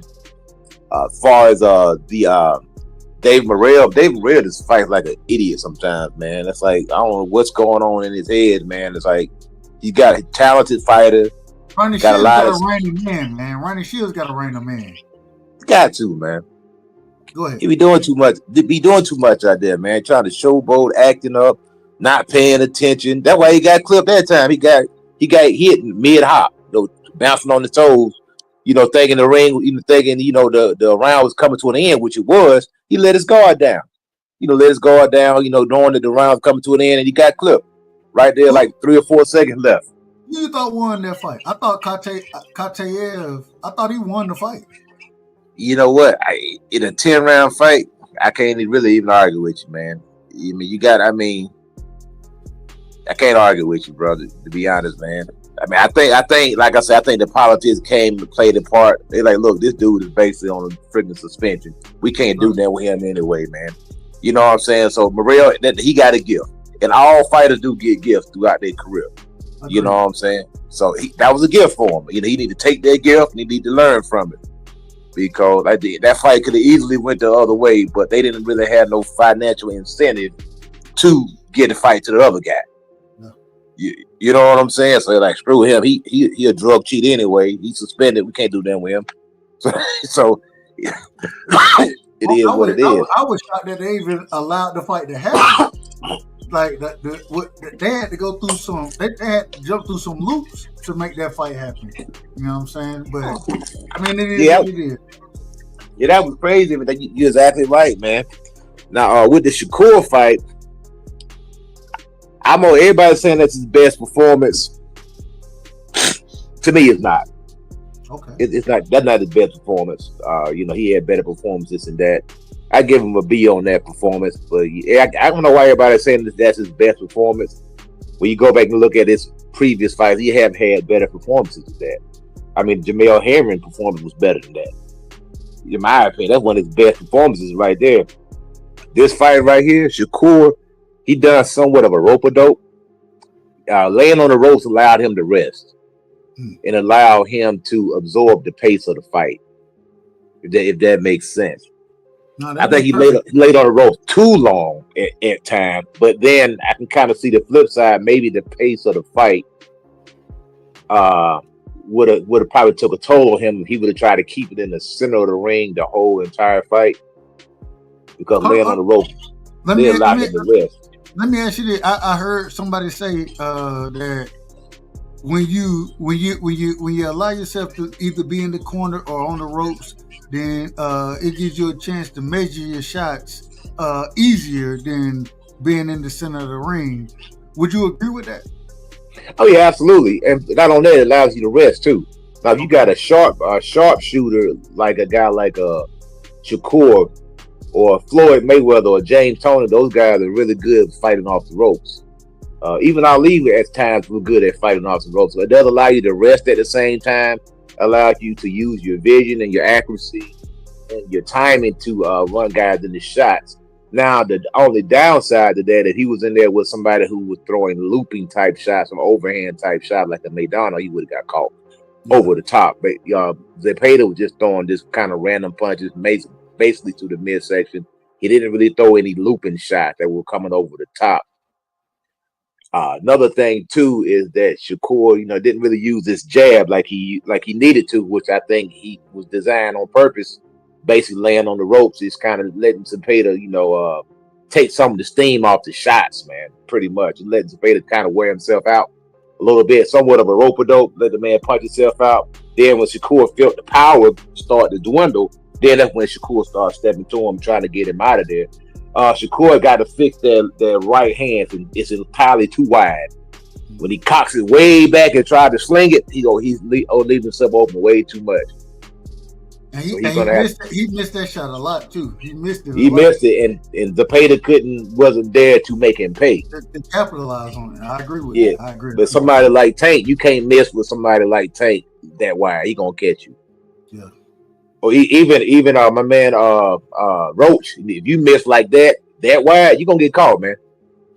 Because them boys are shooting quick, straight to the point. You know what I'm saying? So, and like even Shakur said, he got to go back to the drawing board and look at it, because he know that it was some stuff that he could have done better in that fight. And that's one thing I like about Shakur. He's not one of them guys who sit up there and try to act like he, just the trim of the trim, that he can't get no better.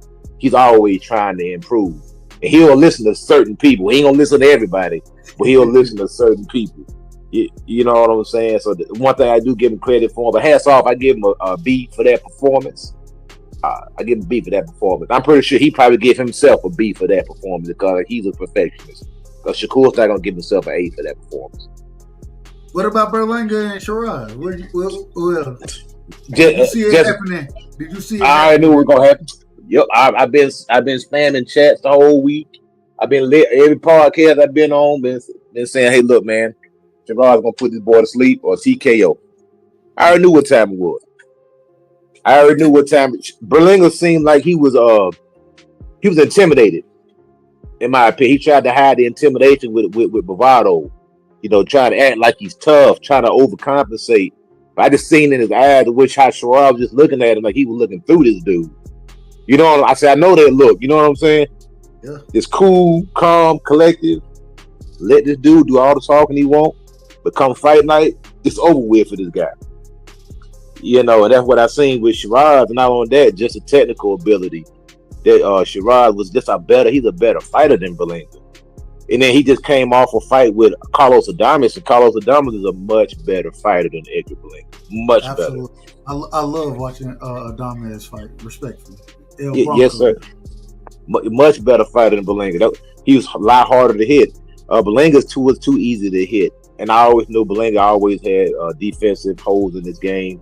And it was just a matter of time, man. And let's say he did him bad. And, you know, he really should thank that referee. That referee, if that referee wouldn't have stepped in on that third knockdown, Berlanga, he was going to go out on the stretcher, man. I'm not laughing, but I'm laughing. Yeah, he was going to get put on the stretcher. If he would let him get up that third time and let him keep going, they would have to call stretcher in for that dude, man. Hey, the ref said, I done seen enough, man. I done seen enough. Yeah, he done seen enough, man. But, yeah, I ain't going to take up too much. Hold on. I got to ask you. Okay, yes, sir. Like I asked everybody, well, and in my personal opinion, outside of Bud and well, first off, who you got with Bud and Canelo? Who you got in that fight? Woo! Man, that is a great, man. You know what, man? To be honest, man, that's a true, man. I'm going to say like 55-45, 52-48 type of fight, man. For who? Yeah. I'm gonna say Bud. But Bud gonna have to use it. He gonna have to use his head. You know, boxing good. You know, use the strategy. You know what I'm saying? And I think Bud gonna be able to get the job done, but he's still gonna have to be careful. You know, try not to give no hitting big shots and nothing like that, man. It's funny. I've been listening to a lot of folks, and when they seen Bud, and you know, Bud was in Shakur corner the other night, but a lot of folks they like, man, Bud looking stacked right now. You know, he looking stacked, goddamn motherfucker. I ain't mad at it. You got to do that. You know what I'm saying? When you're moving up to 68, but that's a tough fight. That's a tough ass fight. Yeah, he should be able to get the job done. The biggest thing is that's all. That's with the boxing period, man. You just can't allow yourself to get hurt, man. You know what I'm saying? That's the biggest thing, and that goes for any fight. As long as he don't get hurt in the fight, his chances of winning are great, man. You know what I'm saying? When people get hurt, that's when your chances go way down. You know what I'm saying? Because you start getting hurt. You know, so long as Bud don't get hurt, he gonna win that. He gonna win that bout. You know, pretty. I ain't gonna say comfortably. It's gonna be a competitive match, but I see Bud winning the fight. You know, as long as he don't get hurt, he get hit with no big shots, man. Now the thing is, now styles make fights. Now I seen Bud. Oh, Bud is a student. Bud was over there looking at Shiraz, watching him fight. Now that's a fight. That's not a good fight for Bud. You know, just not off the skill level, just off the size. But it's too big, man. Bud, you know what I'm saying? Bud said himself, and that's why I think this fight is so interesting. Yeah. I remember a time of Bud saying, "Hey, it's weight classes for a reason." You know what I'm saying? Right. And that's why I think this is a very interesting fight to me. I ain't gonna lie to you. I'm rooting for Bud. Yep. I'm rooting for Bud. But man, with the chin Canelo got, And I think that Bud gonna have to sit down and fight sometimes. I don't know if he really want to sit there and. I don't think he can. Let me rephrase that. I don't think he can just sit there and fight with Canelo, if that makes sense. So, man, you're gonna have to. But that ring generalship, controlling range, distance. Don't find your. As long as you don't find your damn back on the ropes, man, I think Bud got a good chance. But yeah, I think Bud. Go ahead, man. I'm sorry. Last point. I think, man, Bud mentality from everything when I watch it, man, you hit Bud, man, he want his lick back. You know what I'm saying? And that was good at one point in time. I don't think that's good in this fight. Don't get into that mindset of getting your lick back. You know what I'm saying? Get into the mindset of, all right, I got hit. I'm good. I'm about to box his ass. He gonna have to box. I don't think he can go in there and fight. I think he got to go in there and box. And Bud liked to fight. And that's one of the things I love about Bud. He liked to fight. But even with EJ, I thought I picked EJ to win the fight. Man, Bud went in there strategically and said, all right, you gonna jab, I'm gonna jab. And my jab, when I land mine, it's gonna be a tad bit more. With him having the longer arm reach, I think he can go in there and do that with Canelo. Man, I think that's going to be a hell of a fight, man. I think it's going to be a hell of a fight. Yeah, it should be a good fight. Only thing with Canelo, he don't get hit with clean punches that well. I mean, that many times. He keeps a high guard. And he rarely gets hit with combinations, like 3-4 punches back to back to back. So that's the only thing that Bud gonna be able to hit him with something clean. Now, if he hit him with something clean, he could do some damage. May not be able to knock him out, but he could do some damage. You know what I'm saying? So that's gonna be the main thing. If Bud can land those clean shots that don't have, clean right on the button. Those type of shots, those are the type of shots that he needs to land. He don't need to be hitting no elbows and no gloves and that like that, because that ain't gonna do no damage. Yeah, he got to land clean shots. And like I said, I think Bud liked the matchup because of the size of Canelo, him only being 5'7", 5'8". Right. If he don't want to see, like, even though he's a better fighter than Berlanga, I'm sorry, Bud is a better fighter than Hamza Shiraz, but the matchup is not a good matchup for Bud because the boy Shiraz is too big. He's just too long, too tall, and that's going to be a lot of trouble for Bud if he got to fight somebody like that. That's why he said he wouldn't fight David Benavidez. He said unequivocally, he said, "No, I'm not fighting David." He said David is too big. But the Canelo fight makes sense because that's somebody he can deal with. He won't go up there and be trying to fight no David Morrell or no David Benavidez or no Hamza Shiraz. Hell, he even said too big. When it came to what's the Tower Inferno. Yeah. He was like, man, this nigga, this respectfully, this brother is what, 6'7". Cheat code. Yeah, he's a cheat code. He's a cheat code. Hey, another thing. In height and reach, if somebody's good at it, he's gonna give you trouble, man. Somebody tall and it's gonna give anybody trouble. But yeah, I'm gonna go ahead and let the other brother go, man. Man, I appreciate you for letting me cook for a little bit, man. I got one last question for you. Okay. Question. Yes, sir. Devin Haney versus Brian Norman Jr.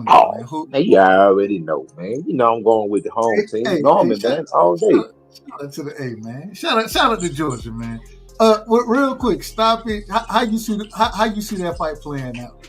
If you had to break it down. If I got to break this fight down, I'm gonna go with TKO. Maybe not a cold knockout, but a TKO.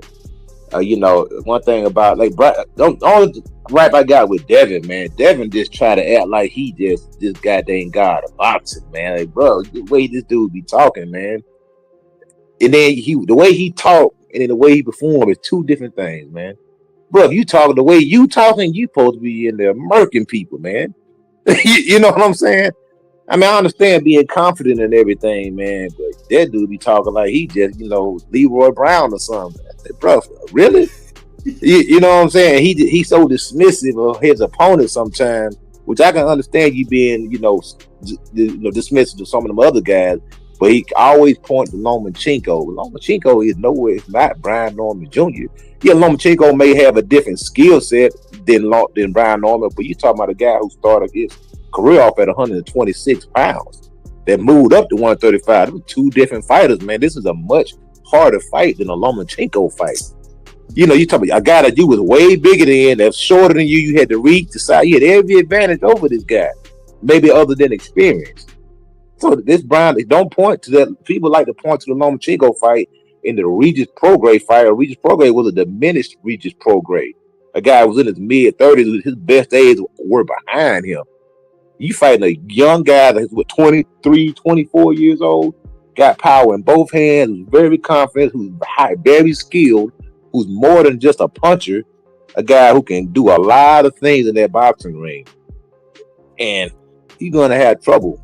He's gonna find out really quick what Brian Norman Jr. is all about, man. You know, it looked one way on paper, it looked one way when you watching the video, but when you get in there with the guy, he gonna see, he gonna feel it, and he gonna be like, dang. I ain't mad at it, Coach. Real quick, I gotta ask. So I got a chance to meet Junior Senior. You know what I'm saying, when Senior was fighting Hackett, right? I got a chance to go and meet everybody there.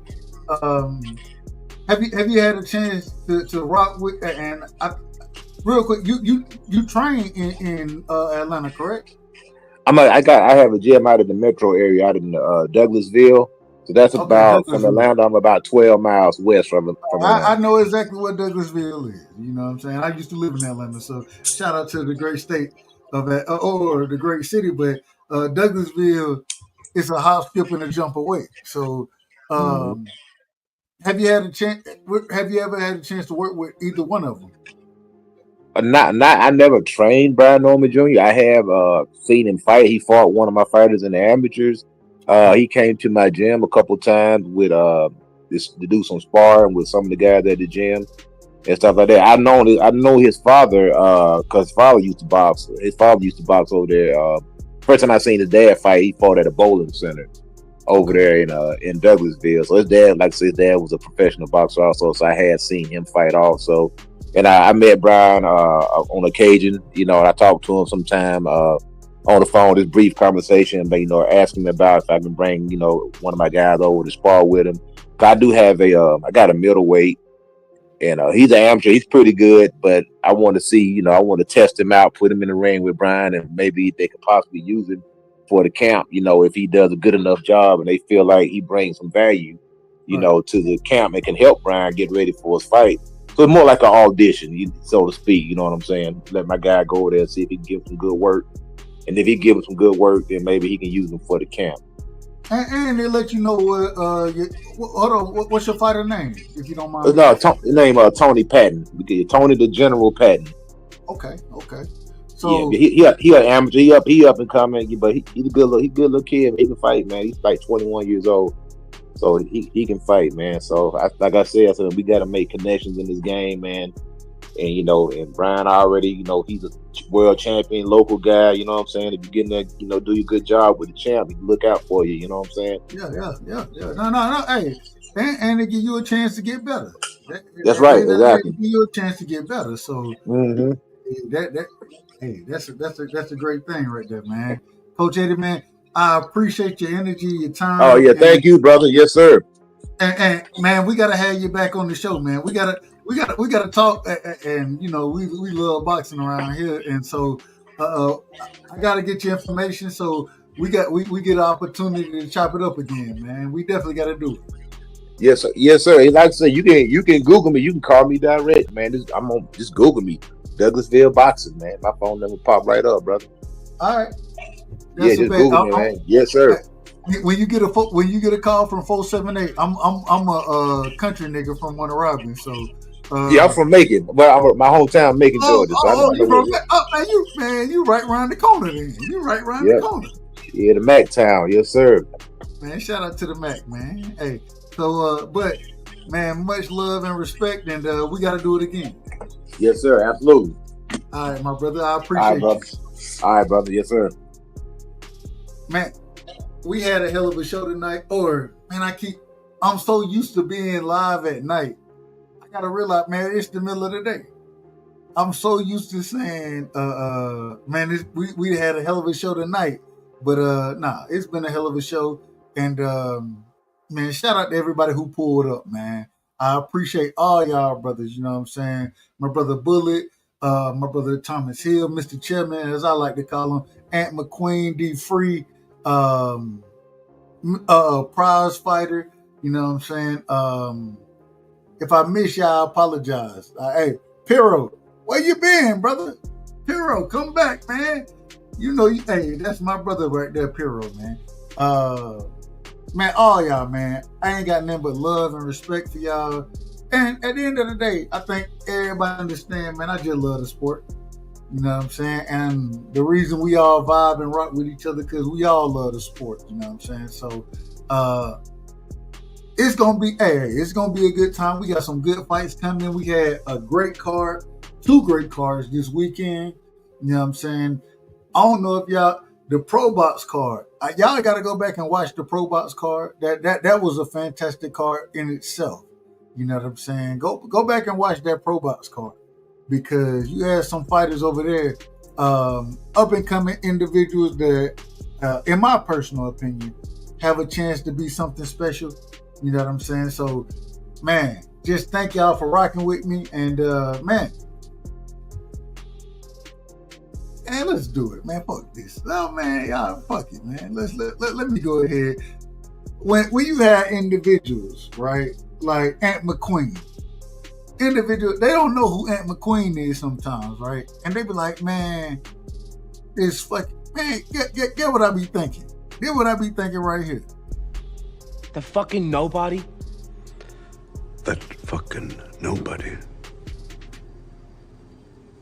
is John Wick. Motherfucking John, a killer. He a killer out here. On y'all helmet. Respectfully when I say he on y'all helmet. I ain't, hey. But then you had other individuals, they pull up like they just know everything. And that's what I be thinking right here. You smoke crack, don't you? You smoke crack, don't you? Look at me, boy. Don't you smoke crack. Then you got other individuals. You know what I'm saying?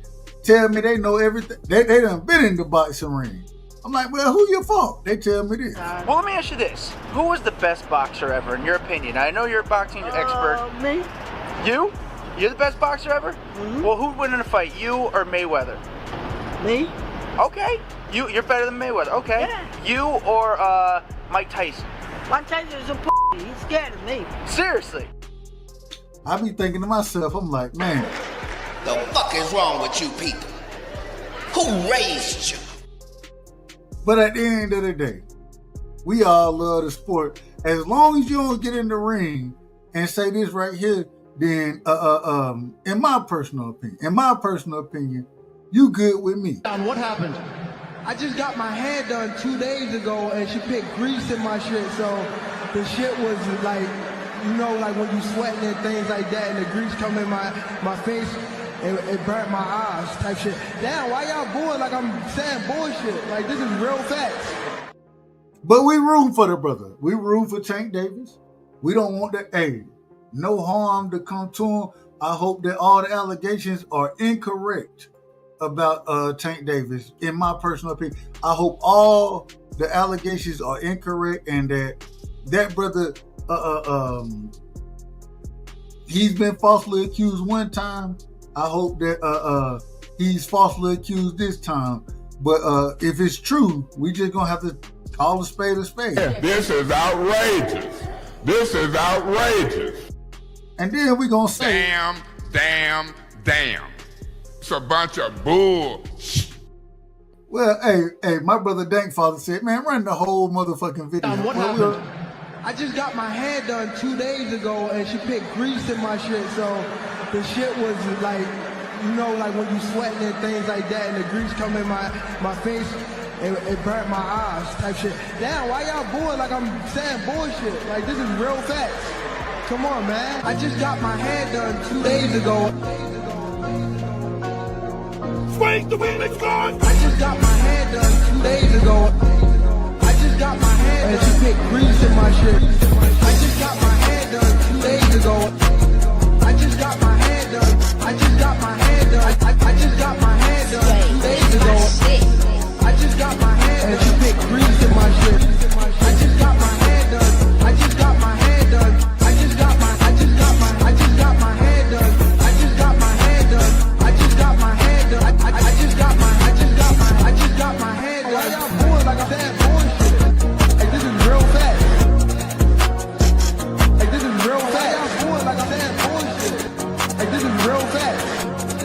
It burnt my eyes. Like this is real fast. I just got my hair done 2 days ago. I just got my hair done. I just got my hair done. I just got my hair done 2 days ago. Shout out to my brother Dank Father. Dank said, man, hey, don't play half of it, play all of it. But when they come over here, a lot of folks, I'll be thinking to myself, and not everybody, but sometimes I'll be thinking to myself, I'm like, When I say more people don't know shit about boxing, they don't. Man, they don't know shit about boxing. Some of it. But a lot of y'all, man, that's why y'all pull up, because y'all know a lot about boxing. And people, hey, at the end of the day, man, you ain't got to know everything about anything. But as long as you come up and give a great opinion, then I'm going to rock with you. Y'all, like I said, man, y'all make sure y'all go check out, and well, real quick, they said Shakur. I got to say this. I do have to say this. I got to say this. Because they told me that Shakur was going to be... He's scared of you. He ain't trying to fight, but he running. You got to fight a motherfucker, you want to hold on that time. You got to fight a motherfucker, and that's what Shakur went out there and did. But at the end of the day, man, when y'all over here, you're rocking with the right side, and we out for the for today, and we're gonna be live tonight, man. We definitely gonna be live tonight. So just know when you're over here, man, you're rocking on the right side. Bud Crawford is a fight fan, and he's a fight fan's fighter. This Express is a runaway train. Ain't no pressure when you built for this. Man down, round one. The truth hurts. Ladies and gentlemen, presenting the undefeated super flyweight from San Antonio, Texas, Jesse Damn Rodriguez!